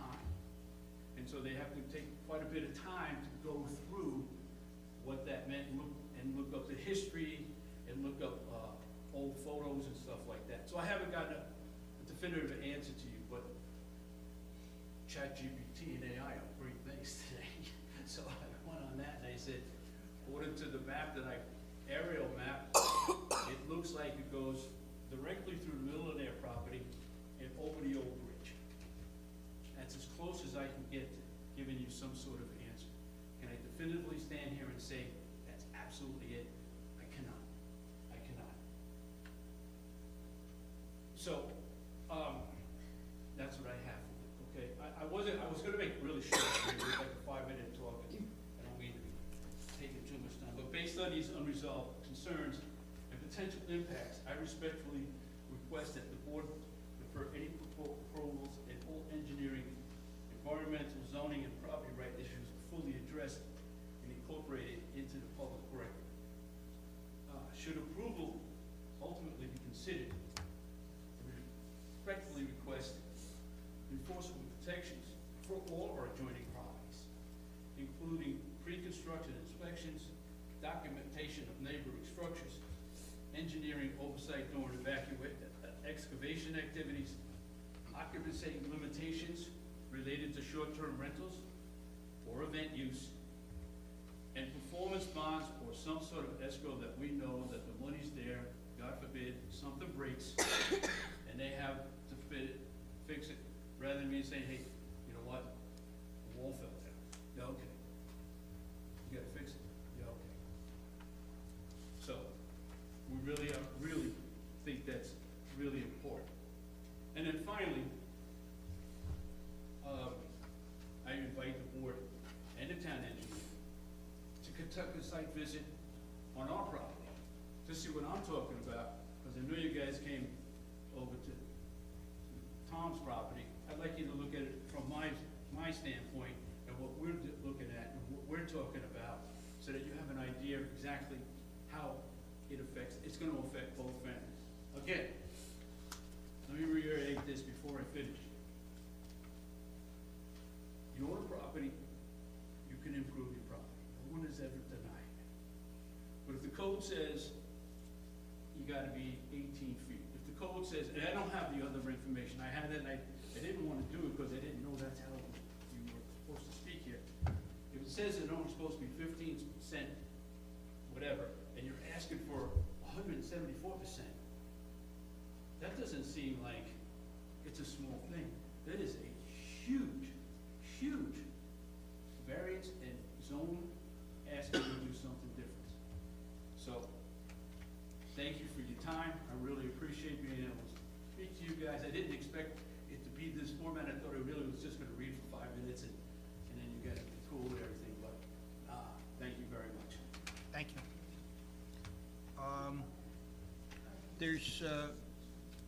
I just want to address a couple of points. It's mostly for everyone else. And I want to make sure, so when we read off all of these numbers, and there were a lot of them, we have lots 37 and 38. So as we go, for me anyway, maybe the rest of the board members and you, 37 appears to be the lake house, is that correct? One closer to the water. Okay, so as we talk, it would help that we say lot 37 lake house, because it makes, and then everybody's clear, so that's fine. Which then brings us to 38. We'll call it the castle, and that would help everybody else out as we go along. And just a few things that you had brought up. On the lagoon, I don't think there's anything before us. Their biggest hurdle will be the DEC, and they are very, very good. So, again, if we have questions on the lagoon, it's not before our board, so hopefully we don't get those questions. On the breezeway, it's something that we'll be discussing. In the past, a breezeway connecting a lot of times what would be a garage to a house, the breezeway has to have a roof over it. So just by attaching it via the sidewalk handrail doesn't count. But once that's done, it's been the board, and again, each application is different, but that does attach one to the other. They become one. They do have different setbacks because of that, because the garage can be a lot closer to the road which is something I wanted to bring up to you, but I think we have to look at that further to see how they're addressing the garage becoming the caretaker's house, and if that needs an additional variance once it's connected. Okay, so we did the breezeway. The right-of-way, I'm gonna go to you, and have you heard of this before? Is it something that you have addressed? This is brand new to us. Okay, When we saw the letter, we were perplexed. When we Okay. saw the letter, we went back to the original title company when you purchased the property. We just got the letter. We're unaware, and then again, if he has a legal right of way, that doesn't affect, I don't believe, variances that we're talking about. I mean, it depends, I can see what you're saying, but if we're going up, well, we have to see where the right of way is. And again, if it goes straight through our property, it depends on where it goes through. If it follows the current road, and since you've been there, that goes around, well, then what we're doing or proposing to do wouldn't stop any proposed right of way.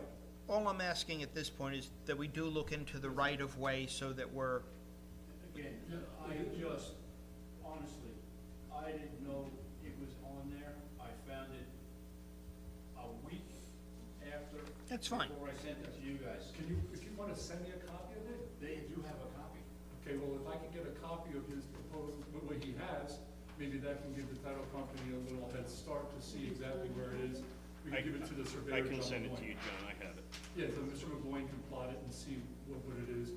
I can tell you when they bought the property, we were not aware of any driveway easement that went from a non-owned property through our property. Again, title companies make mistakes, we all know that, and that would be a different discussion with the title company, but, yeah, we'll address that, no doubt, by next week. okay. There were just a couple other things. We brought up a greenhouse slash garage.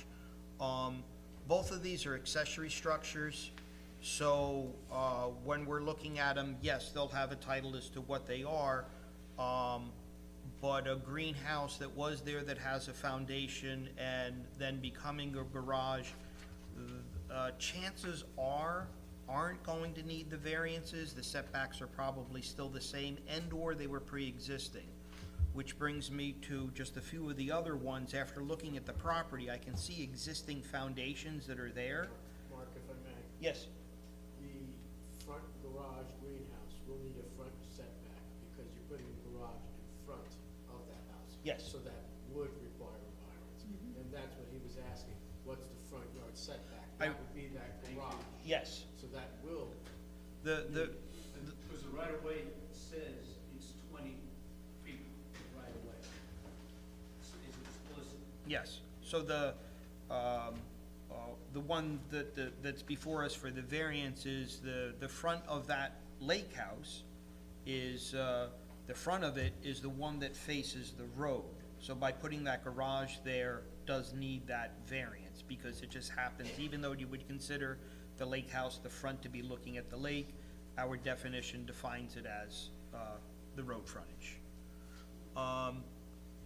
The last one, that we don't have to, talk about too much, it's gonna be more of a planning board, is on those bonds. We haven't done that before. We're giving variances when the work is to be done. Usually bonds are in place that the, planning board takes care of. Because all we're saying is that, we're giving you a variance, but that on the building end of it, because it has to go before the planning board. And this guy's over here because frequently I'm wrong. My wife tells me all the time, but he'll, correct me on a few of those things. Okay, so, with that, there's a lot of you here. Next person that'd like to come up to talk about the application? Yes, sir? My name is Michael King, and, I'm sorry, can you spell your last name? Michael King, K-I-N-G. Oh, And I thought he said My wife Kane. and I live at 18 Lakeshore Road, and we abut the north border of Lot 38, the castle. Okay.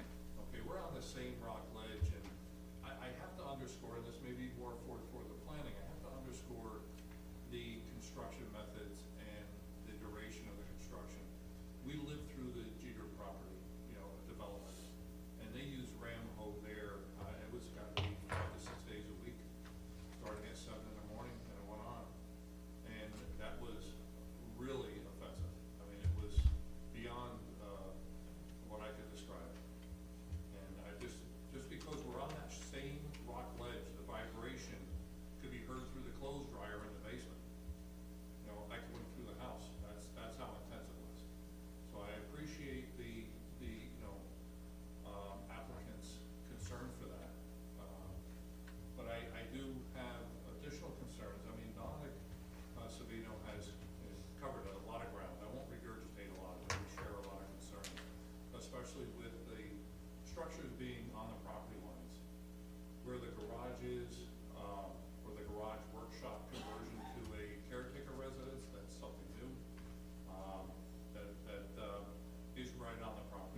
concerned about occupancy.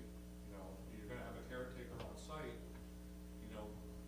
noise on that lake, somebody sneezes out on the lake and you could hear it, right? You And can't hear it. I will interrupt only because the planning board issues, when it comes to the variances, they really aren't seeking, how do I address that, as far as, and I think our lawyer was going to, and hopefully not putting on the spot, a few things on it being a residence, it being an Airbnb, the hotel issues, but again, when we look at the property and the variances that we're giving, but we're not generally looking at the people in the property, the owners of the property, because the variances that we give go with the property forever.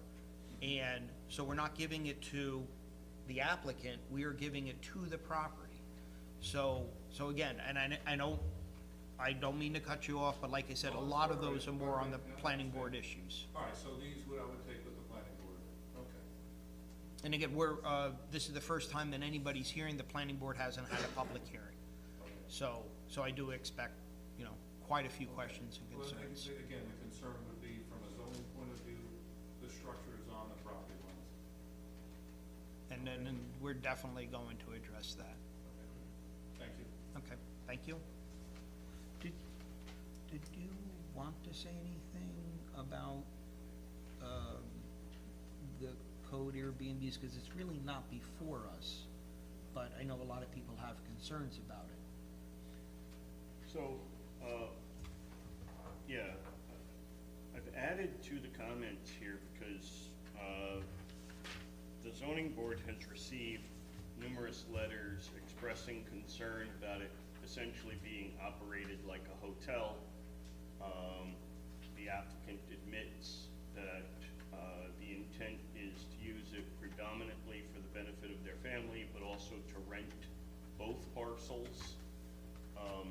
And so the question as to whether or not the proposed and intended use is a permissible use on this particular property has been raised by members of the public expressing concern and objection. And so I've added to the comments that, unfortunately, I do apologize, especially John, you didn't have an opportunity to review this before the meeting. They only went out late this afternoon. But I also knew that we weren't making any decisions tonight, so you'll get an opportunity to digest it, analyze it, and respond at a later date if you so choose.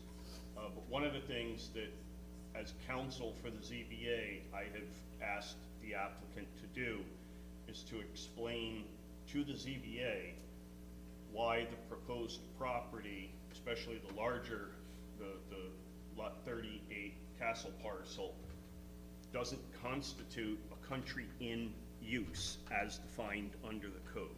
Can I speak on that little issue? If you'd like. Okay. I did do a tiny bit of research on it, and again, this is not a definitive answer, I just want to say that too. I believe the difference is, this isn't something where we're gonna be renting out each individual room to different people. It's not like Mr. Jones, Mr. Adams, we're gonna have an innkeeper there at the front desk, like a hotel, motel, or a bed and breakfast. This is gonna be an Airbnb to one unit, to one family, to one group. Now, they might not all be related, but if an aunt, an uncle, a cousin, and a best friend, like you have a shore house, and everybody that's an Airbnb situation, which is legal in the town of Warwick, I think that makes it different than like a house, where you're renting each individual room to different people. That's the same question we had with the pool, where I was talking with the planning board, I apologize. Because it's just a pool attached to an Airbnb and we weren't separately renting rooms out to different individuals, it didn't need a higher level of looking at. I'm gonna do more research on that topic, but that was my first doing 30 minutes of it tonight. Me and you will get into that deeper, I'm sure, but I think that's the answer without getting into too much detail. Thank you. Yes. Yeah, oh yeah, I'm sure. Mark asked me to address the issue. Yeah. I'm just hoping that by us having these communications, that you understand better when you stand up and speak, that hopefully we're answering some of those questions. So with that said, who's next? Okay, just state your name, please. Philip Sacco, 12 area court. I'm sorry, what is your name again?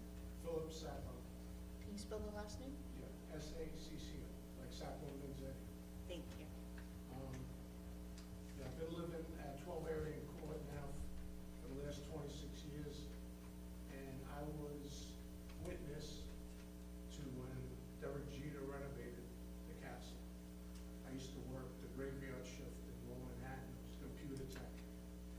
And for 7 years, they had pile drivers going from 7 in the morning to 7 at night. I got like 2 hours sleep before I did my 12-hour shift. And I had a 2.5-hour commute going and coming. So it was intrusive to me when I was working that shift.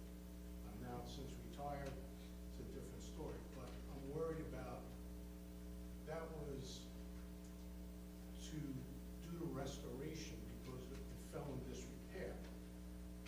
But I think the expansion is pretty, how do I put this? Overzealous, you know, to add these extra buildings. I mean, I have a 2-bedroom house. It's a ranch. So when I bought my house, I fell in love, you know, with the view and the location of where the dock was and all of that. But I didn't buy the house thinking, hey, you know what? I can go up 4 stories and I can rent out the 3 levels so I can offset my taxes. And I think that's, you know, maybe they bit more than they could chew, that they have to now do it on Airbnb, okay? When Jeter first bought that house, he was gonna make it a daycare for underprivileged kids, and it wasn't zoned for that. This is a residential area. So whether it's an Airbnb, bed and breakfast, because they need to offset the income, that's not valid. This is a residential area, okay? We all live, and, you know, other people have been here longer than me, but like I said, I witnessed the Jeter restoration, and it was intrusive, okay? So with all this ambitious extra buildings, it's gonna be in a position to us. And if there is any damage, like this, Dominic said, who's gonna cover that damage? Is it gonna be set aside? God forbid something happens. Because, again, this ledge that's 100 years old, anything can happen. And my house is probably newer than the other structures because I think it was built in the 80s. And it's grandfathered, it's built at the water's edge. So my house is like a California style because you can walk out to the deck from 4 different rooms. You go out to the lake. So that ledge, if that's affected, that's gonna affect my house structurally, even though my house is 30 feet above the lake. So again, I was witness to the restoration. It was intrusive, and this ambitious expansion is gonna be just as intrusive to all the residents that are affected. And again, this is a residential area. It is not an excuse to make it a bed and breakfast or a hotel or whatever it's gonna be to offset their costs. You know, it sounds like they bought it with the intention of doing this from the beginning and then get the variances. But that's not how things should work. When you buy something, make sure you can afford it before you buy it, including the taxes and the caretaking and all of that. So that's my two cents on this. Thank you. Can I address what he said? Or do you think I should just wait? I didn't want to hear.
So, remember, yes, we're gonna hear, you in the back because you had raised your hand before, but I really wanted, to hear what, the applicant had to say, our comments, so you know how we work, and some of the comments. What I wanna do is, I wanna hear what you have to say, and then if there's something, we're having another meeting, we can't make a decision.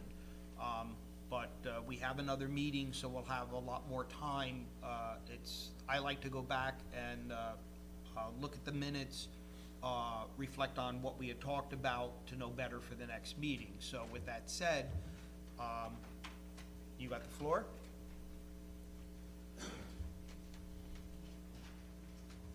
Hi, my name is Bradley Walker.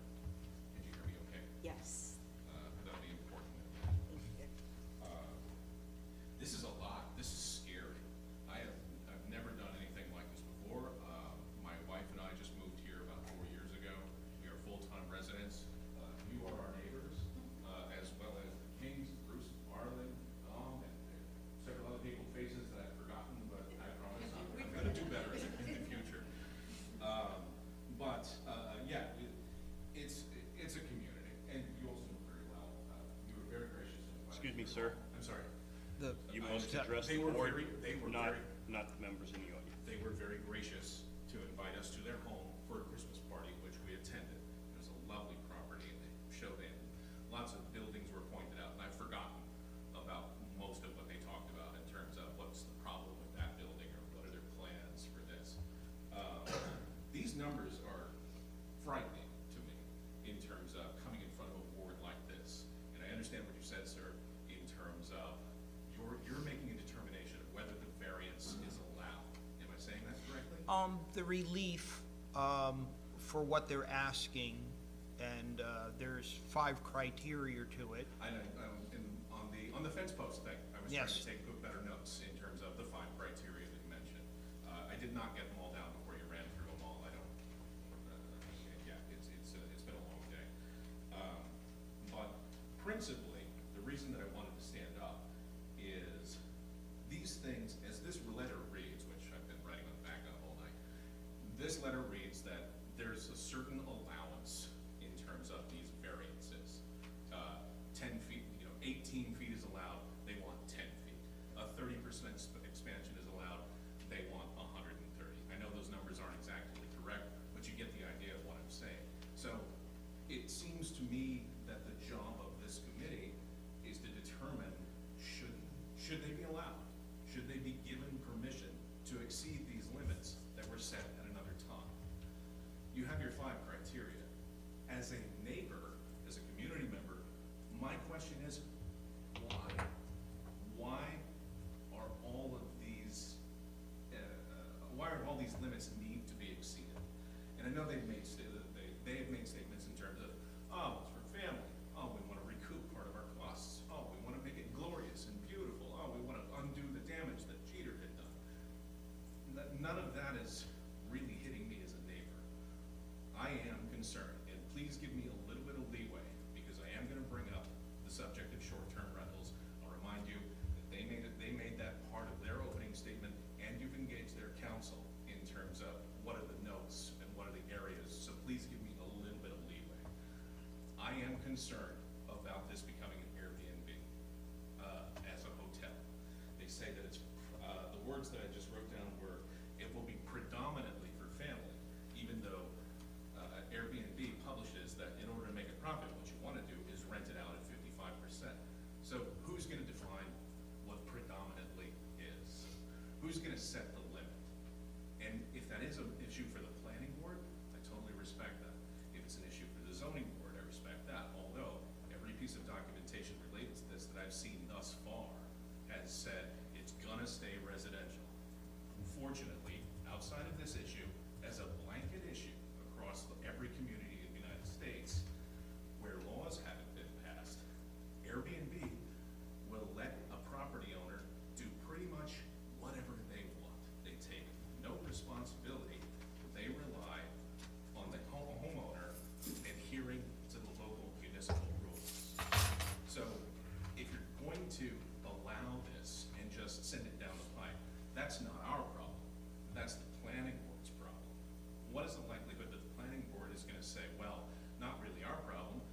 maintenance team said it was okay. So I'm really concerned about the nature of this expansion. Why is it gonna be given permission to exceed all of these numbers at this level? And are you passing the buck to somebody else if you approve it? That's really all I've got to say. I think the last notes that I'll say in just terms of, there were a couple of comments about inconvenience to the neighborhood. This hasn't even started, and caretaker vehicles, landscaping vehicles, contractors and so forth, they all double park on Lake Shore already. They already take up half of that lot, whether it's on the side that, I'm sorry, I'm not familiar with the lot numbers, but the side that has what I think is the proposed new septic system, or the side that has the big rock wall and the bushes. So the inconvenience to the neighborhood is already happening. That road is narrow.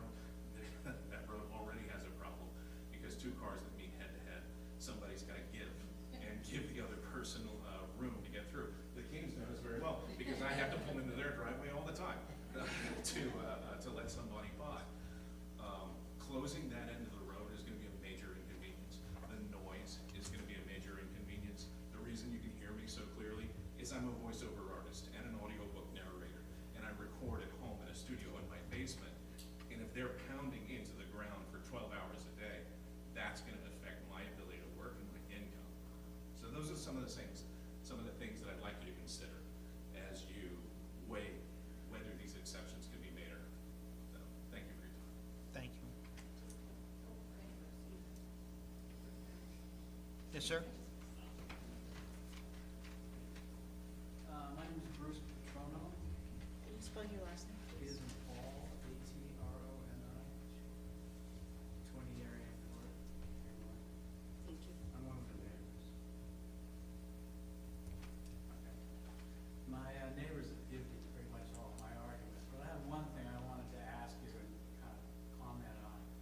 As far as I understand it, zoning is intended to define areas, neighborhoods, what can be built on them, what they can be used for, et cetera, right? And the zoning board would be empowered to create adjustments based on difficulties the property owner might encounter in trying to, like the guy wants to put his garage in the neighbor's property, that kind of stuff, right? But with all the huge number of variances, the great degree of variance that these people want, they're changing that zoning of that property. And I think it was number 4 on your 5 questions. Is this self-imposed? Yes, they just bought the property. They should have known that they'd have to get variance for this or not buy it. So for you to grant them variances like this is telling them that they can come in and just get in after the fact. They don't have to pay attention to whether it's self-imposed or not. It is self-imposed. You shouldn't let it happen. Thank you. Ma'am? I just have a question for clarification. But you do have to state your name. Okay, Nicole Case. I'm Case. John Savino's daughter. Can you spell your? K-A-S-E. My question is really just for my knowledge. You had stated that you would pass the variances, and then the planning board was a lot what Mike King would go to the planning board with. But once you pass the variances, you've given them permission to build, correct? So then, what would be the next step? What is the planning board's job in this process? If you would grant them their variances and permission to build within their, is my question making sense? It is, but the Okay. answer that I would give you is that you have to ask the planning board that, and that's horrible. Yeah. Because, again, we don't do that, but Okay. I think Because when maybe you Mike can. was speaking, you were saying how, you didn't, not that you couldn't hear or don't want to hear, but that's more for the planning board. Correct, But if he can't voice that to the zoning committee who is going to pass this, correct. how then does the planning board play a part in this? So, I'm gonna defer to. Okay, and that's just more for my knowledge, my clarification, because I'm not understanding that part of the process. Your question is something that is echoed and repeated repeated over and over again, it creates almost this circular pattern of, should all of the issues be addressed at the planning board before they come to the ZBA to get the variances? So all of those kind of location issues have been addressed by the planning board first. Right. And what kind of impacts it's gonna have on the neighbors before they're granted variances that give them the opportunity to go to the building department, get a permit, and start construction. The difficulty that this zoning board has is often the ZBA would prefer that mechanism. But as a matter of practicality, if the applicants are required to resolve all issues before the planning board without knowing whether or not a variance is going to be granted on a particular building in a particular location, and then the ZBA says no, now the applicant has to go back to the planning board, revise all of their drawings, redo everything, reconsider all the same issues over again, and then come back to us to see whether or not they could get a different variance that the planning board thinks maybe might work. And so it creates a worse cycle of the applicant going back and forth. And we've seen it here, where the neighbors, after months and months and months of applications bouncing from the ZBA to the planning board, they're like, at what point in time are you guys gonna make a decision? Why do I have to keep showing up and making my objections, right? And so out of respect for the applicants, the costs to the applicant for multiple reviews, the neighbors yourselves that come out in order to express your concerns, the ZBA can and will consider an application before all the planning board issues are resolved, because it's a question of whether or not the applicant even has legal authority to do what they're recommending, wanting, or proposing. If they don't have legal authority, the planning board can't approve it, period. Okay, so after, So- you're going to give them the variances, and then the planning board will approve if it will actually happen. So the way it would I work understand under more complicated scenarios like this isn't like the first applicant that was here tonight who wanted to put up a fence in what she calls her side yard, but under the technical rules of the zoning code, she has 2 front yards because she's on a corner lot, right? Right. So it's not a simple thing like she wants to put up a fence, okay? This applicant wants to expand buildings and, violate other significant setbacks in other areas, et cetera, et cetera. It's much more complicated. It's gonna take a little more review.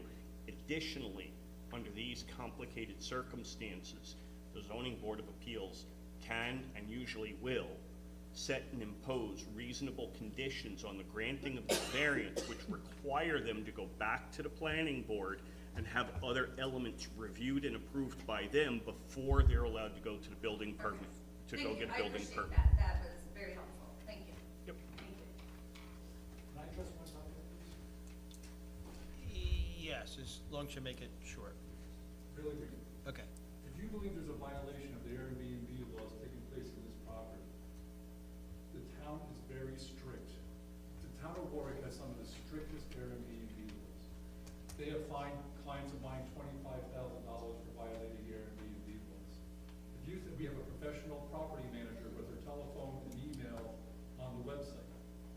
When somebody says they're gonna rent an Airbnb for 2 people, and if they bring 4 people, my client's in Pearl River, he doesn't know it. The property manager, though, is right in Greenwood Lake as required by law. You could complain to her, you could complain to the town. I know for a fact that Jesse Dwyer, the town supervisor, is very active in cracking down on Airbnb violations. It's not a national thing. Airbnb is just like a website. So they don't make the laws or the rules. Each town makes their own laws and rules. So I can tell you, and I know people are shaking their heads, but Warwick is one of the stricter towns in the county that deals with Airbnb laws. If I may, because I didn't want to go that route yet, because the Airbnbs that are allowed, they're not seeking any variances for that. Yeah. Meaning your own home you could have as an Airbnb. So, and I didn't wanna go there, that again is more of a planning board issue, but what will come before us is, should I call it an interpretation, or to see exactly if they're falling under something that would be, that they may need a variant, no? Because it would be almost impossible on a use variance. So, so there would be an interpretation that we're gonna go through, coming to that, the hotel issue with the, they said that they would talk I about. just want to say, if you think there's So- something wrong going on our property, Yeah. you have permission to call up and complain about, if somebody's double parked, if our landscapers are double parked, you let us know, because there's plenty of parking across the street. If you think, and my client is, and believe me, he will tell that landscaper, or that delivery person, or that somebody, that they have to park in the appropriate spots. Just tell us. Okay, that, again, I know. it's to us. I apologize. I just Okay. want to make that statement, I All apologize. right. Your question didn't have to do with an Airbnb, did it? It's a question to you, though. Okay. And I'm gonna try, this is an honest question. Yeah. Because this is the little research that I was doing earlier today. Does this property fall under the jurisdiction of Warwick, or does it fall under the jurisdiction of Greenwood Village? Because those are two separate laws in terms of short-term rentals. It is, you're before the town of Warwick, it is strictly the town of Warwick. Okay, thank you. Okay, so. Quick question. Sorry. Oh, the name, I'm sorry, your name? Robert Cole, K-O-W-A-L. And you probably should, I have trouble standing. Oh, okay. Piece of land right now, residential or commercial? It's residential. Okay. So, how is this being developed, so It's, to rent out like this? it's your own, again, I don't wanna get into it, but it's, as an Airbnb, you can do that with your own home now, yours, in a residential area. They're not asking for anything that you can't do with your own home. It's, They're saying this is a B&B. You're saying this is bed and breakfast? No, No. no. So, I want to try to address your question, and I also want to acknowledge that it's 3 minutes to 10. So we're going to wrap it up after we address your question. Thank you. What the applicants are seeking is variances from this zoning board so that they can go back to the planning board and do some improvements to the property and then rent it out under what's called the short-term rental regulations in the Town of Warwick zoning code. The short-term rental regulations were designed and intended to create safe parameters to ensure that anyone who was renting out their residential property wasn't doing it in an unsafe manner, using improper structures that don't meet proper habitability standards and don't meet fire safety codes and so forth, and they're not doing it in a way that is seriously objectionable and detrimental to their neighbors. So that's the reason those regulations were implemented, and the applicant is simply submitting their request with the understanding that they intend to use it as a short-term rental within what's permitted under the town code, is how they have presented the application. This zoning board has already asked the applicant to address whether or not it's being used for commercial purposes as opposed to, or business purposes as opposed to residential purposes. That will be addressed at a future date, at a future appearance. If you'd like to discuss that further, I suggest you show up at the next meeting in June. okay, again, the public hearing is open. You can think about everything that we talked about, and you might have some more questions, and hopefully they're not repetitious, but in holding it open, you'll have lots of time to think about it. Okay, so with that said, and unless anybody from the board right now has something that they wanna know or wanna ask, This is gonna be held over, and the public hearing obviously is not closed, it's held open. Okay, thank you very much. Thank you. And is June 22nd the next meeting? Yes. Correct. Thank you very much. While they're gonna make noise going out, I'm just gonna. Is there questions about the minutes? We're on, you're on. Already on. I'm gonna try and get a title report by the next meeting. And if you could send me what the gentleman sent you, so I can answer that question. Will do. There's some absolutely new ones. If that is, then I gotta look at the title company first. But that will be.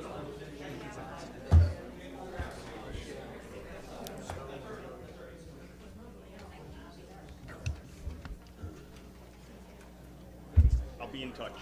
I'll forward that to you. Thank you, everybody. Have a good night. I love spending hours of my evening with you, Diane.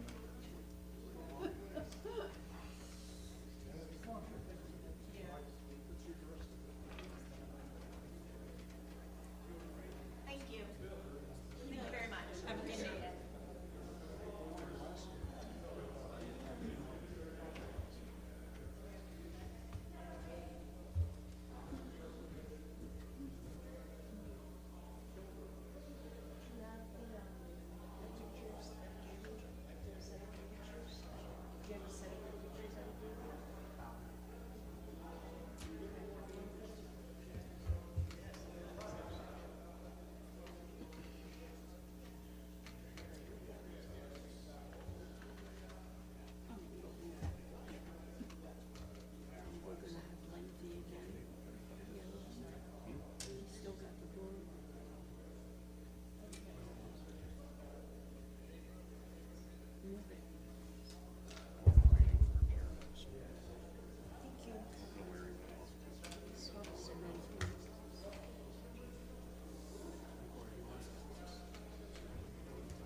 That was a big thing.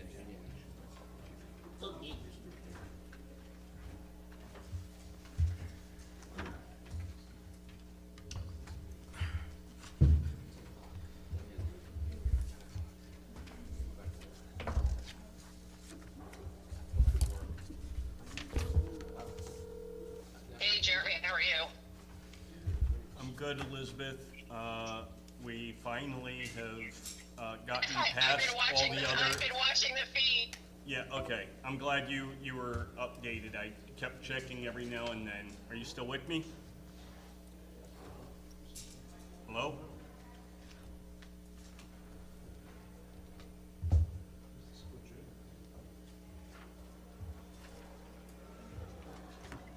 Okay, sorry. You there? No, yep, I'm there, I'm here. Okay. Can you hear me? Yep. Okay. Continued public hearing on Craftify Holdings LLC, and continued from, we have it down as April 27th, 26, okay, site visit, okay. So,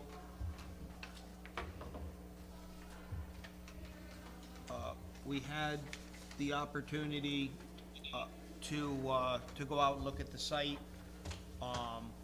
We have a few questions, and I'm gonna get the door. So, Aaron, you wanna get started with some questions? Mark, Bill's Oh, got it. that, So, I believe one of the questions Mark and I had was, the building being, following the line of Skate Schoolhouse Road instead of being at a right angle to the building. The reason for that is?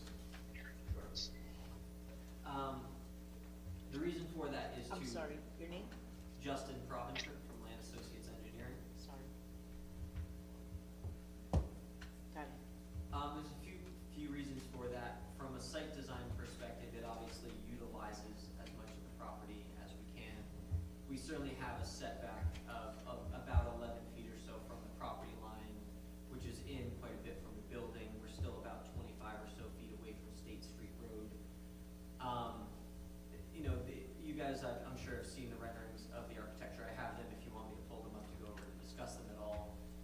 But it encloses that whole area in a nice way that it allows this space to be used. You know, I was there a couple weeks ago with my wife and my very young kids and a handful of friends and their young kids. And so you could feel that it would be nice for that space to be enclosed so that kids don't run as far away. And so by making it a right angle, it sort of cut off a whole portion of the property, kind of to no benefit to anyone. I also personally feel that the proximity of the building following the length of State Street Road and having a little bit of a closer proximity to it, I think is beneficial in the site design and as a traffic calming measure.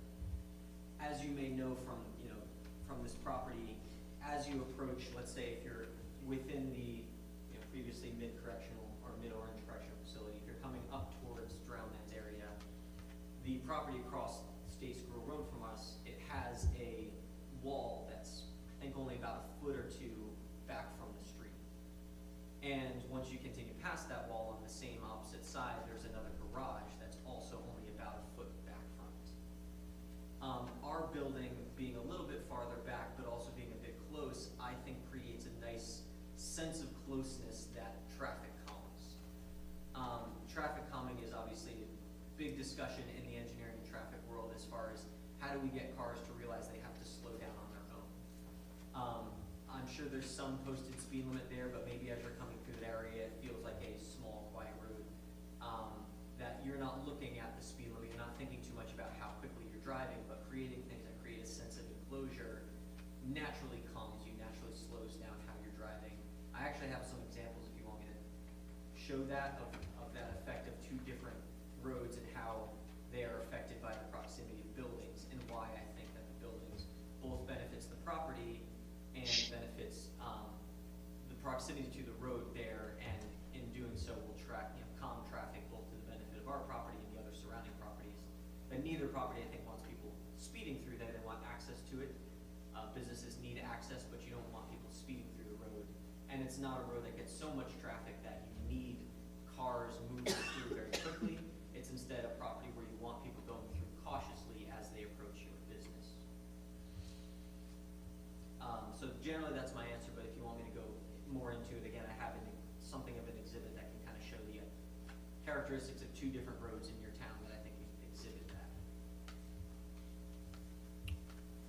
Okay. Questions? Questions? Exactly why can't you turn it? It's not that we can't turn it. I don't think it would be better if we turned it. And there's not really property owners to adversely affect. I have an exhibit that I can show you as far as the property and the setbacks in the property.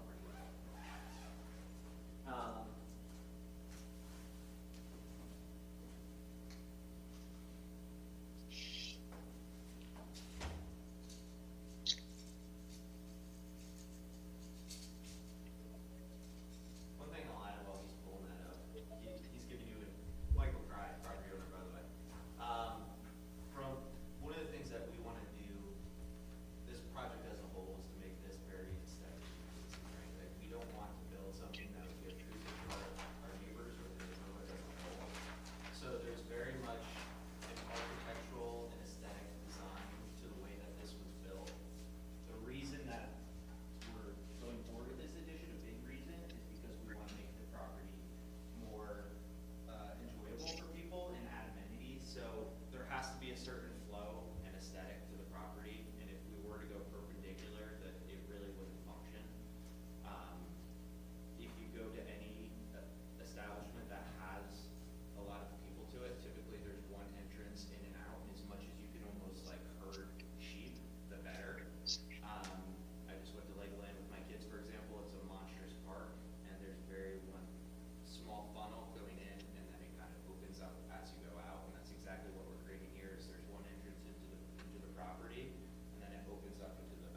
saying perpendicular, I'm saying angle it more, so that it's not so close to the road.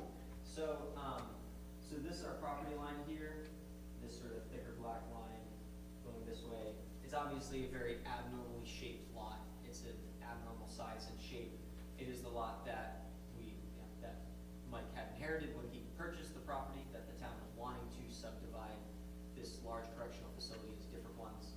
They seem to have their own reasons for drawing it this way, but when you offset it to the 50-foot setback that is necessary, we're left with this just very small dotted area. And you can see that none of the other extents of the building really at all follow the property lines in those points. And to try and create an addition that actually fits within that building envelope is nearly impossible. That you'd have to kind of come very far in, which is kind of where the exit into this back area is into here, and try to shoot through, which is where the bar is set up and where mostly people are accessing, the various different areas within the site. So you'd end up having to stick it through the portion of the building, which again would end up narrowing it to a much smaller area that you're essentially would be cutting off more and more of this. That as you pull the building in and in, you're sort of losing more and more of your property. When the building comes out this way, and I can pull up the architectural rendering so you can see it, it levels it out that obviously it's like a finished floor elevation, but the building will be fairly flat, if not flat, coming off of the building here. And so then you have a little bit of grading to do around here to get, I think it's roughly the elevation of the driveway here is probably a foot or two above, I forget the exact change. But you then create sort of this building that's a little bit elevated and a nice central area coming down this way. And so the more that you bring that in, the more you cut it off. So if I may, what you're saying is by doing the building this way, you're maximizing your open area on the inside. Correct. So that's the only real, aesthetically, but the real reason is the more area you have, the more people in open space you can have for doing what you were saying. And the only neighbors for this are, one of these, Roman, which one of these is your office here? My name is Roman Zawoyski from Negron.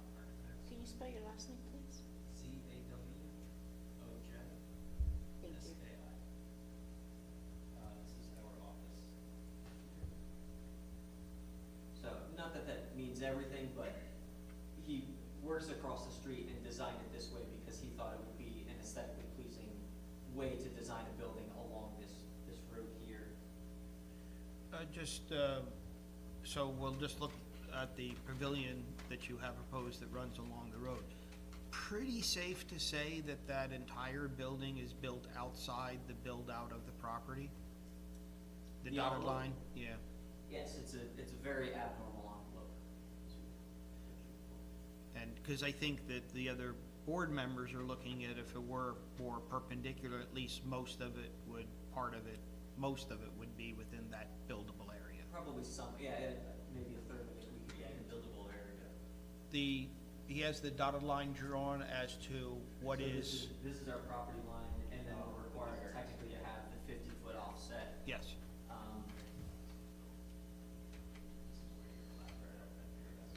Was there a determination of the need for a front yard variance and a side yard variance and a rear yard variance? So, No. So, one of the things that the board looks at, that we give variances, but we usually give the minimal relief, and there has to be a pretty good reason if, on that minimal relief. So the building being the same size, running perpendicular, but your variance is less, because it now sits more in that envelope, it meets better with the roadside setback. We had talked, I want to say briefly, we didn't get into it too much, but we had some interpretations on if a variance was needed for that front yard setback, because the building itself is already, how many, 0.7 feet from the property line, was it? Correct. So, at least in my interpretation, it absolutely needs a variance. So, and, I agree with that. because okay, you're and renting a Glenn? new building. Okay. Are we all in agreement that it needs a variance and just because the building itself is 0.7 feet? Well, in the past, we've given variances before it's, how should I say, it's, easier to give the variance when the main building is closer, and even though you're further away, it's easier to give that variance as opposed to the building were back to the 50-foot setback, and then you were asking for, whatever that setback is.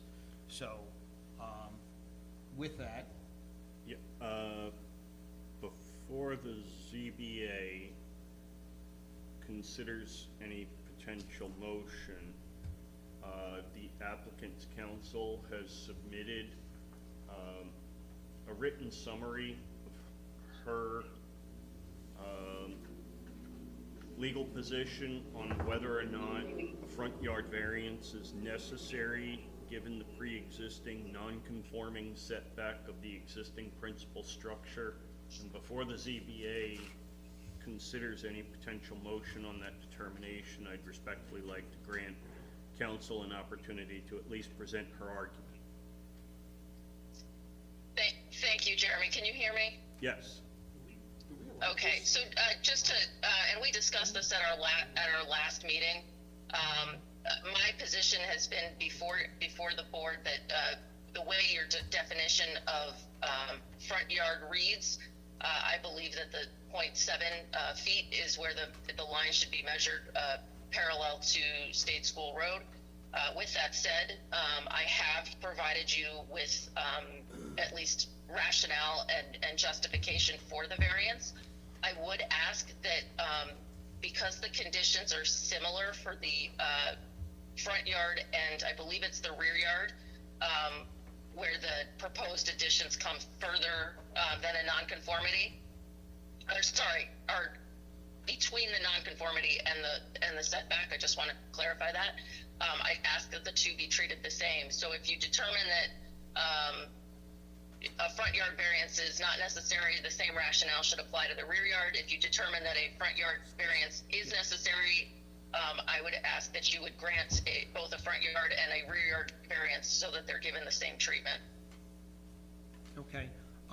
Before we go any further, Glenn, you had a question as to, and that's, Well, just the call-in thing, I mean, I've never seen this before at a meeting. I don't think the town generally allows for an applicant or representative to speak on a call-in, not being in person.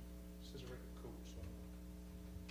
So it's actually not the first time that we've done it. In fact, we've done it with this particular application previously with their prior counsel who was traveling. And it's not like the only person presenting is presenting by phone. It's supplemental testimony while the applicant themselves, their engineer and representatives are otherwise here. It's very odd to me how we're allowing this. Figure that out later. okay. Trust me, Mr. Ellers, I would much rather be in front of you. Unfortunately, the Warwick Valley Central School District has me driving a U-Haul to Ames, Iowa for a competition. So That's not. I wish I was there in person. Okay,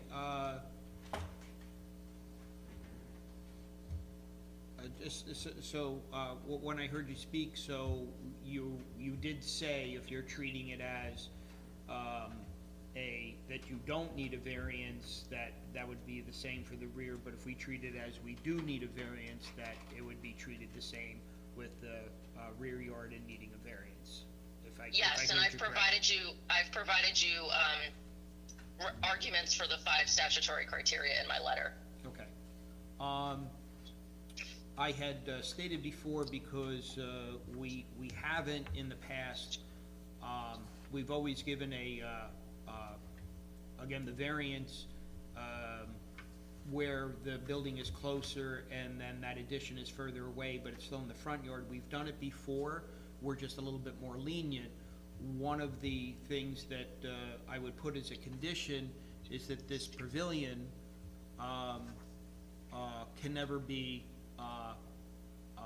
added on to being a second story. So. And we have no objection to that. Yeah, we have no objection. Okay. We're fully enclosed.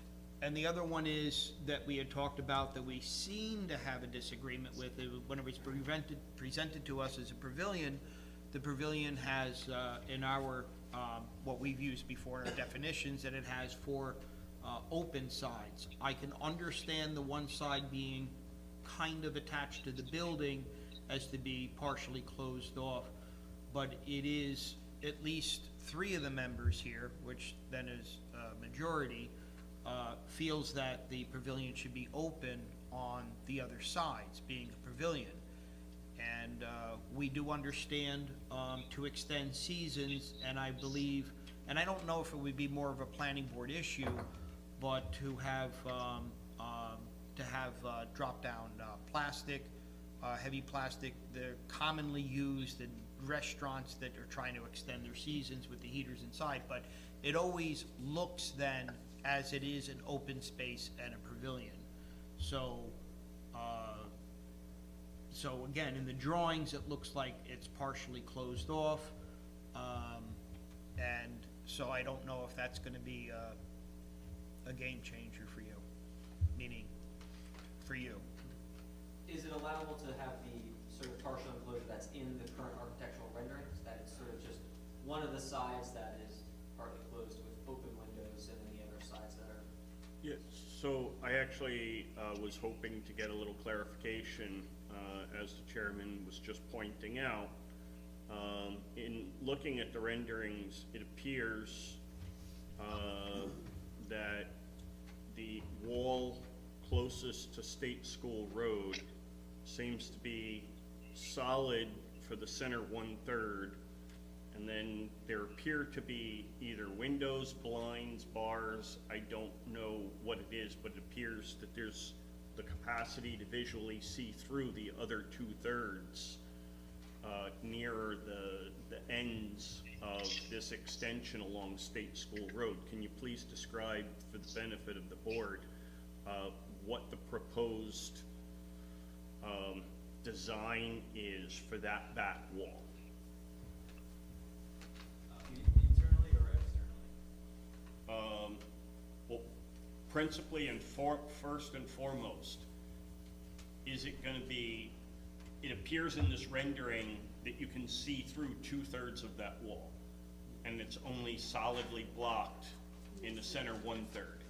Is that in fact accurate, and what is the vertical lines within those open areas that you can see through? Sure. So essentially the wall is an element, whether it's open, pass through to let air flow through, or it's enclosed to not. The wall in itself is to keep the occupants that are inside the business, to keep them in without sort of leaving the property, vice versa from having people from the road just walk directly into the building, to the pavilion. They're just trying to keep safety, as Mike's earlier point, trying to keep people from coming to the front door rather than just walking on the premises. A railing would do the same thing on that. We are gonna have to have some security here. We can't just leave this totally open, just for theft and general public access. So I would look at it as what's basically three open walls, similar to our existing building, where you sort of have a backstop, but it is open air. Is the board's concern that you want it to be open air and feel like a pavilion and not a structure? Because I know we're treating it as a structure in terms of the variance. So to answer your question, at least from myself, and I believe in talking to the others, we're willing to give the variance as a pavilion, as an open structure, because it's so close to the road, to make it look like it's further away from the road or not a building. If it's open, you get that feeling. You're not gonna really see just, I don't know if we have a picture of it, but that back wall is gonna be all landscaped anyway. So there's gonna be, you guys did a walkthrough, but we Oops, I got stuck with the weak tripod to this. yes.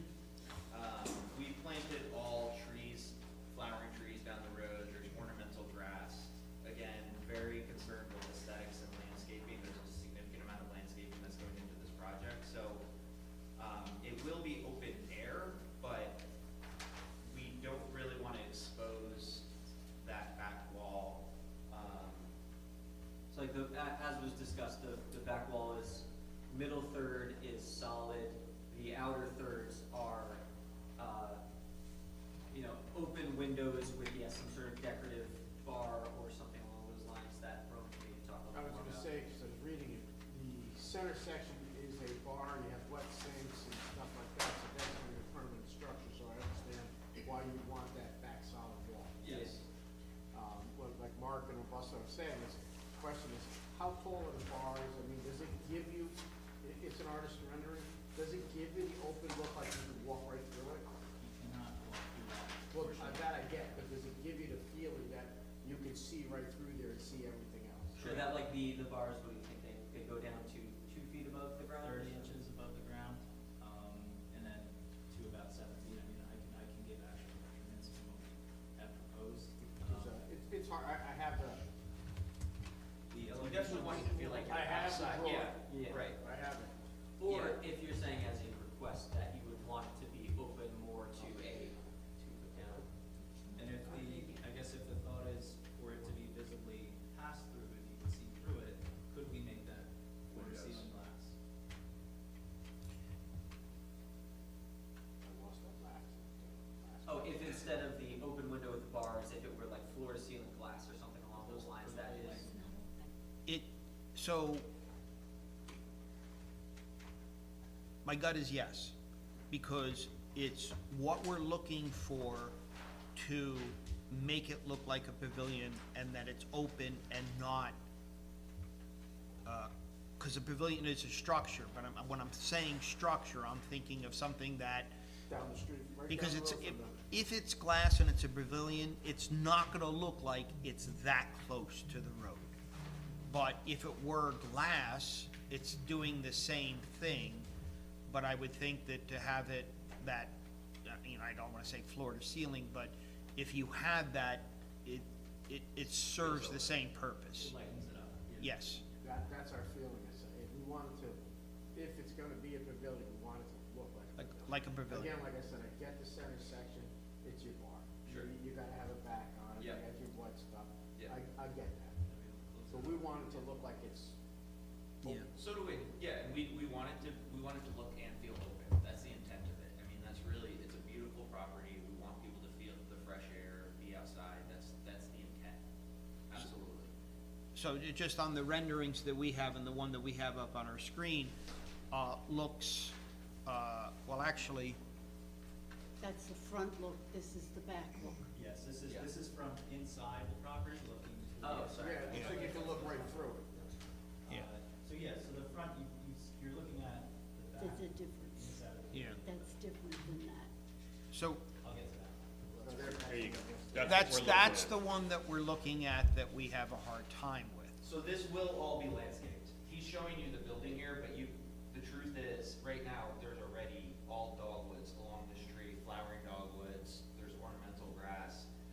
So yes, we want it to look and feel open, this does need to be secure, but this is not it's gonna be prettier with flowering plants than it is with any sort of structure. And again, we would ask that, you already put it in, it's fine, we would ask of that only because it does sit close to the road and it breaks it up. Even in variances where people are building the larger buildings in 1,200 square feet, we ask them to have something in there that breaks it up so we're not looking at a wall that's 60 feet Yes, long. definitely.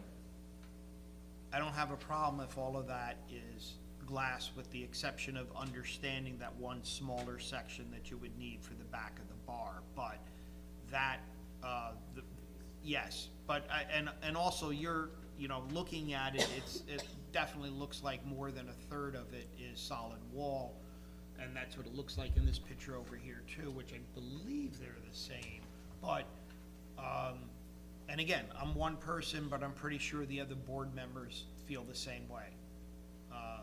And again,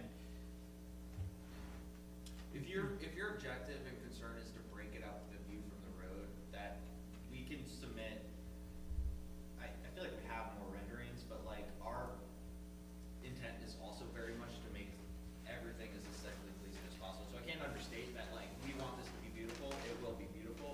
This is just shown, to show you the building, but that's not what the property will actually look like when you consider. and I get it, I'm fine with that, Yeah, but, I'm with more, because I get what you're saying, you're gonna have your landscaping, so you probably won't see the first 30 inches.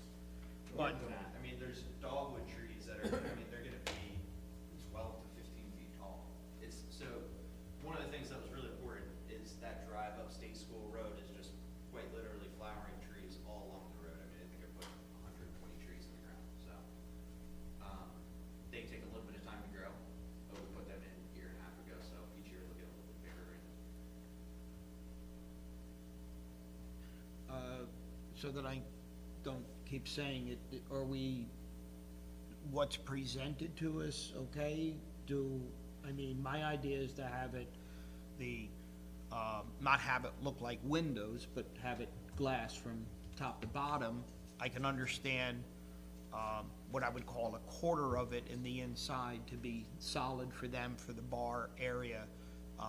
So you're not looking at the backs of people serving people, I can understand that, but, it would look more pavilion-like if it It'll were. look more open, I Yeah. understand what you're saying. So, It's a little nicer rendering. To make it, it's gotta, it doesn't look appealing. I mean, I It's see also this, not the I best see printer this. that I have in my office, sure it's a lease, it's not the best printer. Yeah, but we could open it up. So I get where he's coming to, because like, when I see all the other drawings, and I understand pavilions, and I understand a lot of, like, entertaining people. You have the couches to the back, so you want something so they don't like fall out.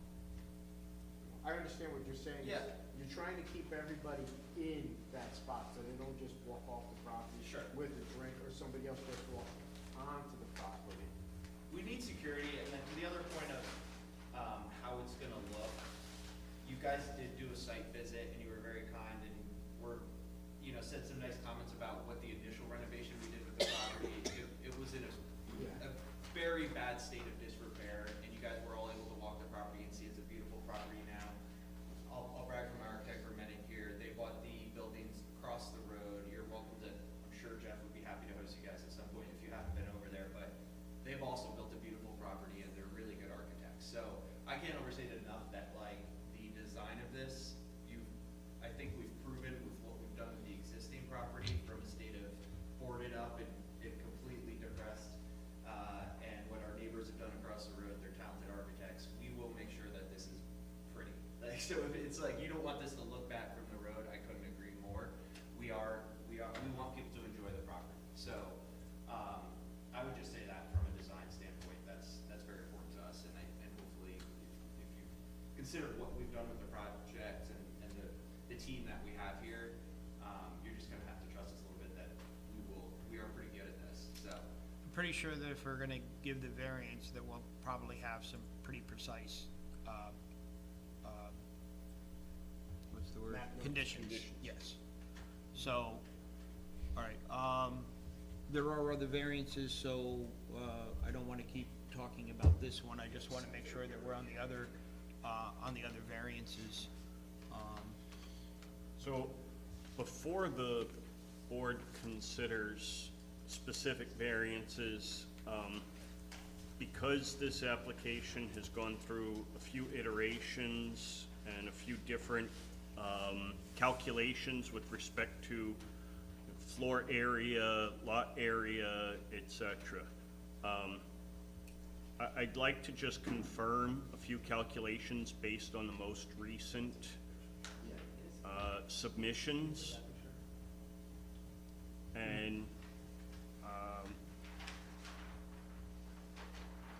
based on my review of the most recent submissions, one of the variances that is being essentially requested through the submission is that the Newly proposed covered porches constitute an expansion of the footprint of the existing non-conforming building. The existing building, according to your sheet C0.02, is 9,642 square feet. Footprint, not gross floor area, and not gross leasable area. This is footprint. The new covered outdoor area is stated in the table that was presented with your most recent submission as being 7,013 square feet. When you divide 7,013 square feet by the existing 9,642 square feet, that represents a 72.7% increase in floor area, where only 15% is permitted under Town Code 164-45B1. Does anybody have any specific issue that you want to raise without calculation? Yeah, I just need to clarify, the existing building, so we have the first floor eating and drinking, the first floor brewery area, and then on the outside, we essentially just have like, the ground floor includes that there's an open deck that makes a covered patio. So those three areas combined, I realized were slightly different. They were 9,423. And so of that 9,423, the 973, that is the covered deck area, is being sort of removed and replaced for the 7,013 square foot expansion, which means that the actual expansion is a little bit less. The expansion itself is 6,040 square feet. So you're saying that the current existing second floor deck constitutes covered area of pre-existing building that wasn't previously included in your calculations? Kind of, yeah, that's how we get to the number of 9,423. But because that sort of 973 square foot covered area, because that is part of the new covered space, it's essentially, it's not 700 or 7,013 total, it's 7,013 minus the 973. So the then expanded area is just 6,040 square feet. Did you include the ATs downstairs? That's part of, that's part of the existing and the proposed basement, gross floor area. And so then our number ends up being 64% rather than the 72.7.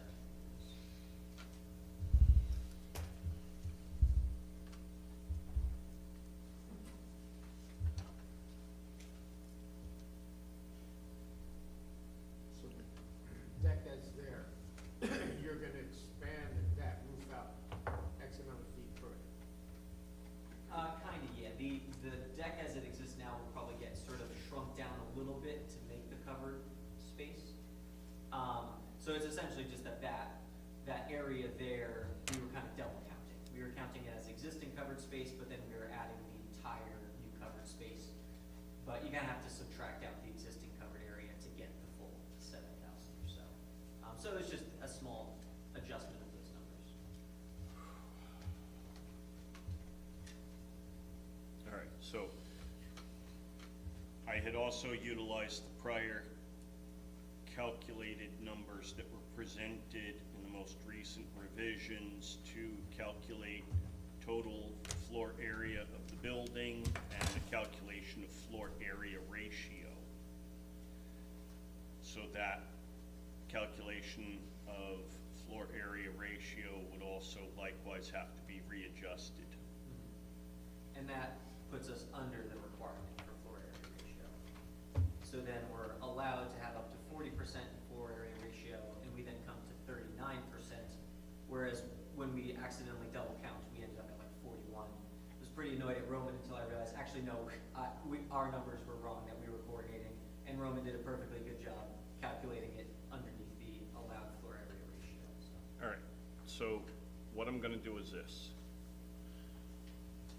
You're asking for specific variances. The board has to consider the specific variances being requested and whether or not they're willing to grant the variances that you're requesting.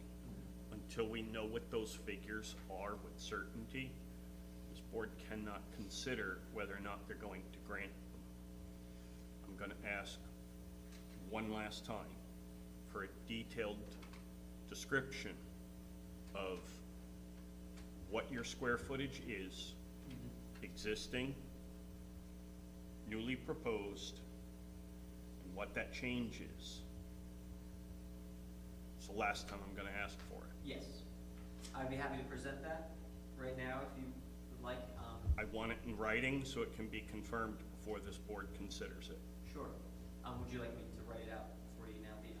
I have the parking calculation that I could jot down the numbers on.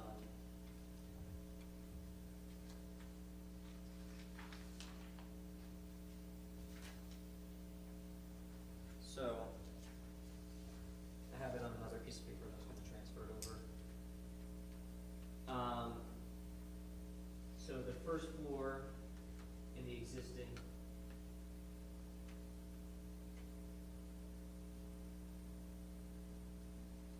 is 8,450 square feet. The second floor, 3,552 square feet. The basement is 2,490 square feet. The outdoor covered existing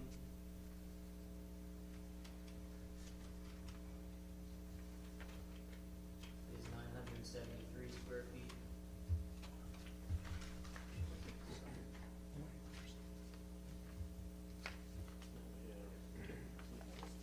Jeremy?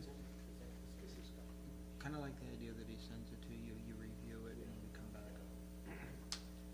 So I have the ultimate total that, with our floor area, so the 40% number, that's the important floor area ratio number, that we're allowed to have up to 40% coverage. That would allow us to have 22,651 square feet of floor area. Between the first floor, second floor, basement floor, and the new covered areas, we are a total of 21,505. So we are under by about 1,000 square feet or so. So we don't need a floor area ratio. Like if you approve the project and said you get no floor area ratio, we'd say great. If Roman revised it and realized we did, we would say nope, we'll pull it back and make sure that we don't need the floor area ratio. So the ground coverage non-conforming use number, we do need the variance for. We're allowed to expand by 15%, and we are requesting to expand by 64%. But the floor area ratio, would be okay being approved with no floor area ratio variance.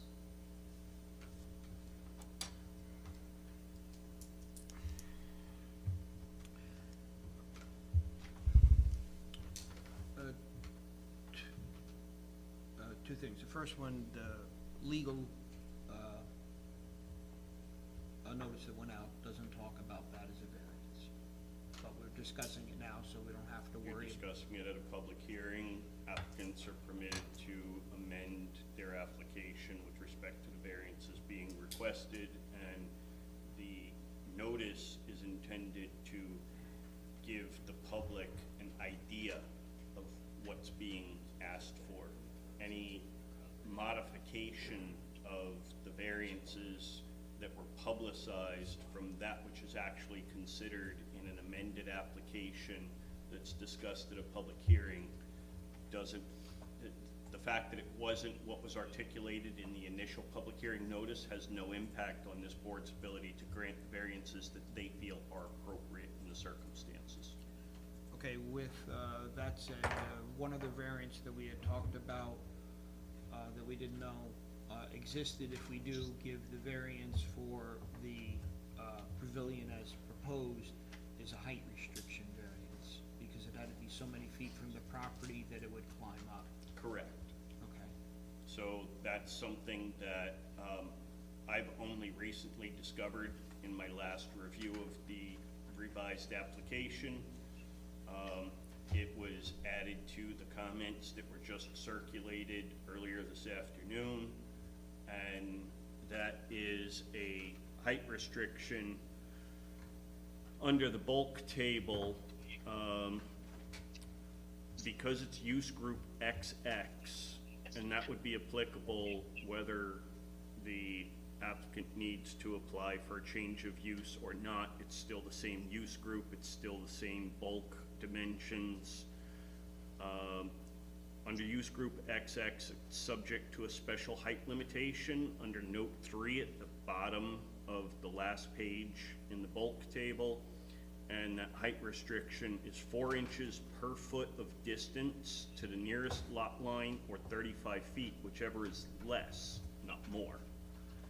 And so your site plan says it's a 35-foot height limitation, when in fact you're essentially permitted under the zoning code 4 inches of height for each 1 foot distance from the nearest lot line. So if you're 10 feet away, you have a 40-inch building without a variance. So that needs to be articulated in your elevations as to what the proposed height is, because a specific variance would have to be granted on that unless you want to keep it to 40 inches.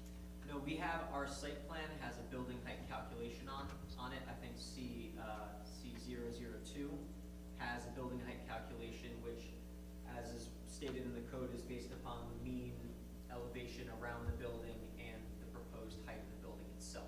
No, I'm sorry, it's different.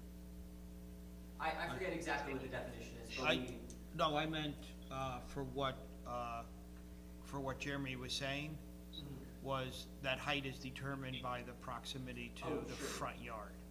Yeah, I was just saying, we know the height that we would request for Yes. the variance.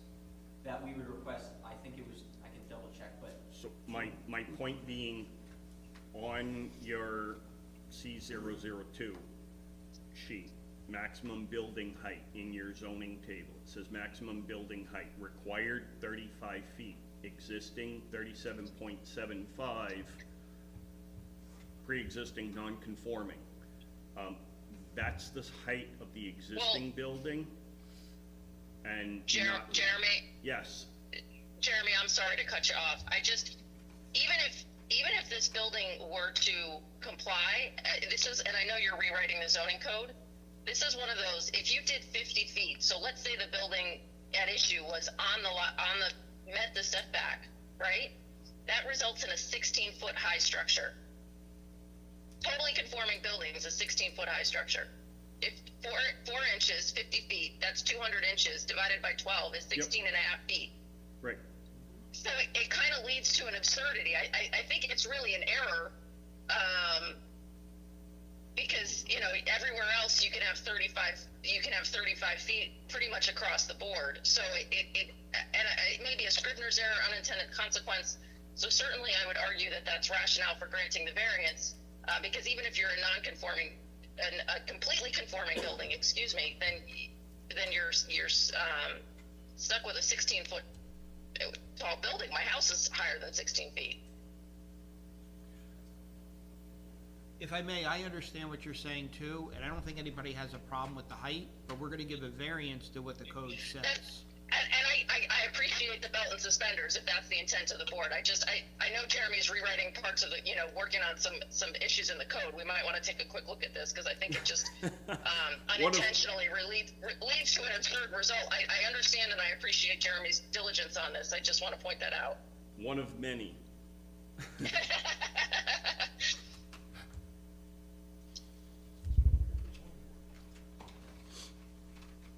Is that then a So the variance that we can grant? So the question that I have is, what's on the documents I have, I don't see an elevation of the proposed extension along State School Road. If you can provide that, the board can at least consider it.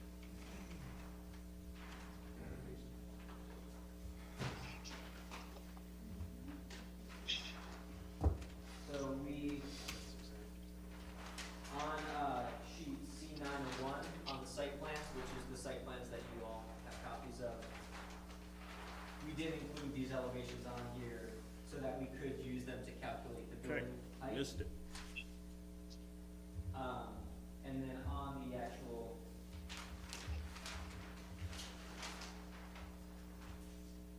C0.02 sheet, we have the building height calculation for the proposed pavilion, which is the highest point. To show that essentially the building as it is 24 feet high, and then when you include the calculation of the average grade around the building, that you subtract out the average grade from the height of the building, we increase that to 25.7. So essentially the average height is about 1.7 feet below the finished floor average. So in total, the height of our building, the variance that we would be asking for would be 25.7 or 26 if you want to round up. To essentially request that, and then of course when they go to build it, they have to make sure that the building actually is below that, whatever the approved height is.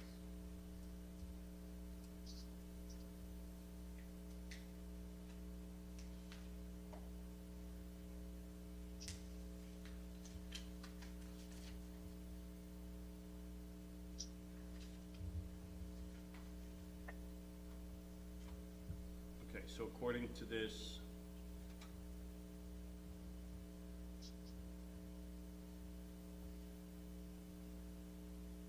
your building height is plus or minus 25.7 feet. Correct, that's, yes.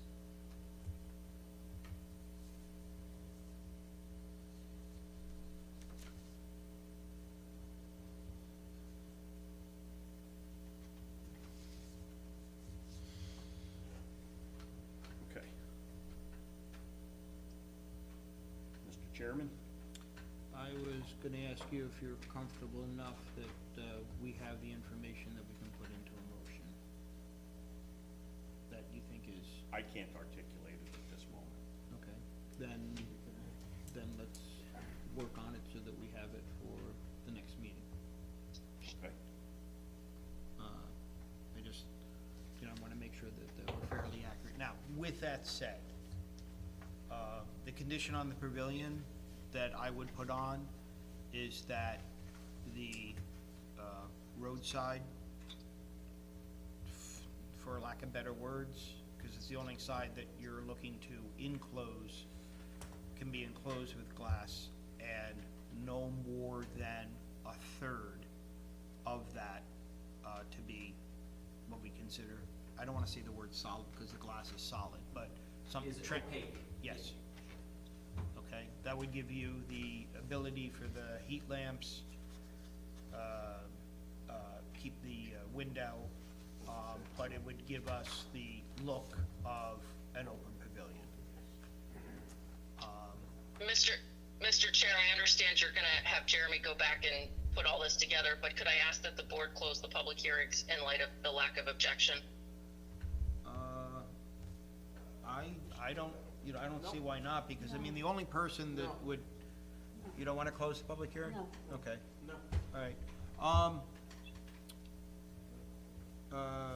I mean, the town is the only one, I mean, they own the property all around, and they really haven't said anything, either way, but. Yes, and we've been working with the town on other issues ancillary to the project, so yes, they're fully aware of this. So so a couple of people have said no, and I don't see an issue in not closing it, but this way, at least if something comes up, that we can, it's open to talk about. Well, the board can still, the public has now had 3 meetings to I just, want to avoid a situation where the public has had 3 meetings to raise an issue and hasn't. And so I'm, if the board has questions of the applicant, that certainly can be done outside of a public hearing. I'll defer to the board, but Okay. that was my ask.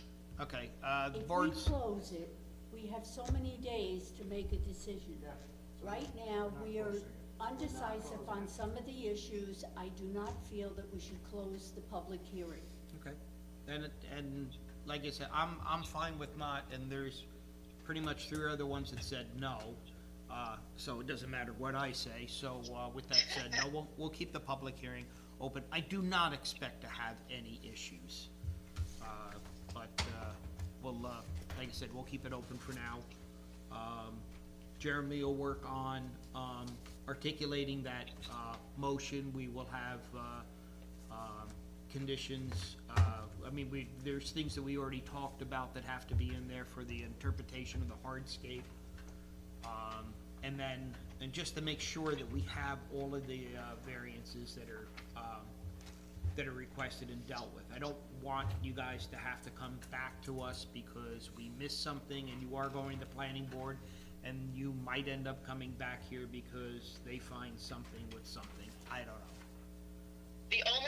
Just Mr. Chair, the only variance we did not discuss this evening, but is not any change, is Mr. Krahulik asked, as just point of clarification, belt and suspenders, that we confirm lot area as a change of use. The existing use was classified as 2 acres. We're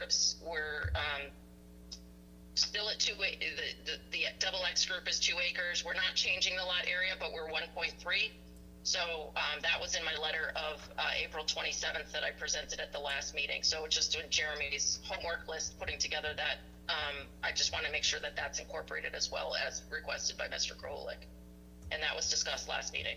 Okay, and yeah, we had not discussed that at all, mostly because this is all new to us as board members. I don't believe anybody remembers hearing anything about the lot coverage for the use? No. Okay. Or yeah, just that was in my April 27th correspondence. Yeah. A 1.3 acre property. It was previously approved as manufacturing.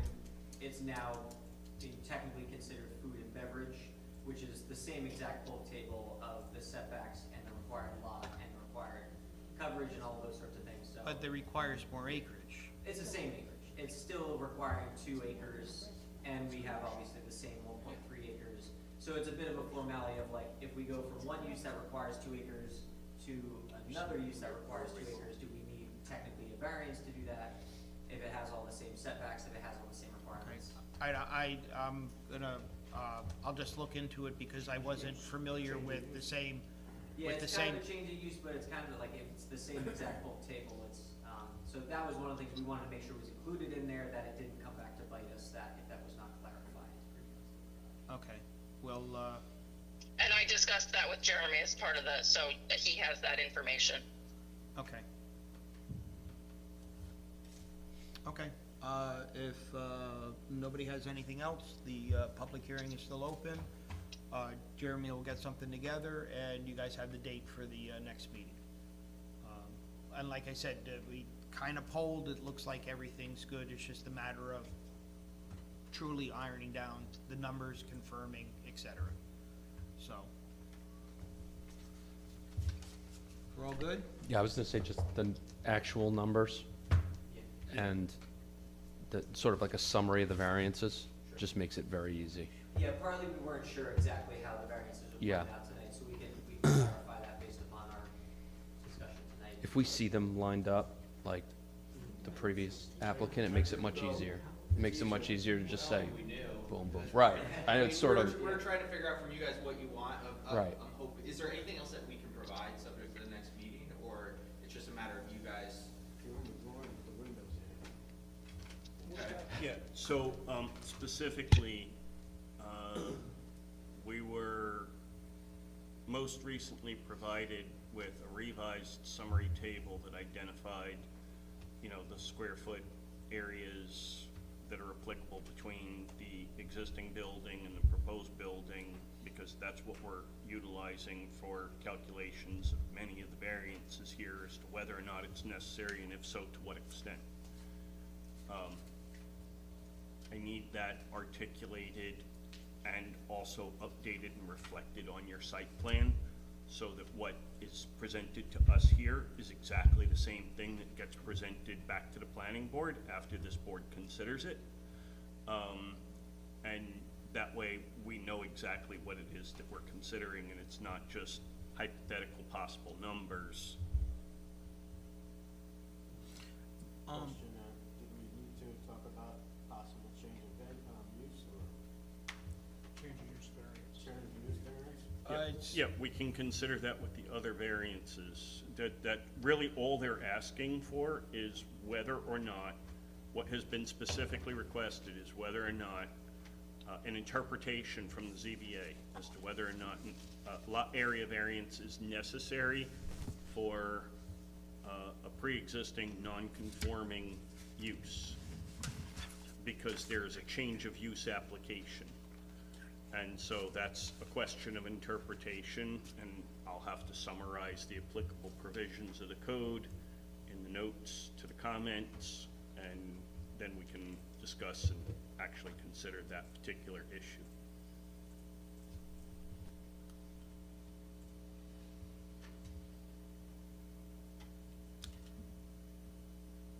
We're all good? Motion to adjourn? You have a motion to adjourn? Nope. Oh. Nope. We're not ready to adjourn. Are you done with this application? You have other business Yes. on the agenda. Oh, right, I'm sorry, yes. Okay.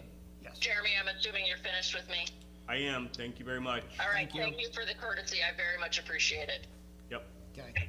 Thank you, board, we appreciate the late night, thank you very much. I want to talk about times. Yeah. The one thing is on the time, we had moved this back and forth several times. And just having the meeting at 7 o'clock in the winter time is great. Having it at 7 o'clock when we do have meetings go longer. So is there an issue in anybody coming from work that they know that they can't get here at 7 o'clock? Change it from 7:30 to 7. 7. The main reason for doing that is that any of the meetings that the town has is at 7 o'clock. Yeah. So, Creating confusion for the back office. yeah. I don't work, so it doesn't matter. I can make it. I have no objection either way. Okay. With that, We have to make a motion. I have a board meeting too, how are you Do guys? you need, yeah, do you need a motion you. to Good night. change it? Good night. Good night.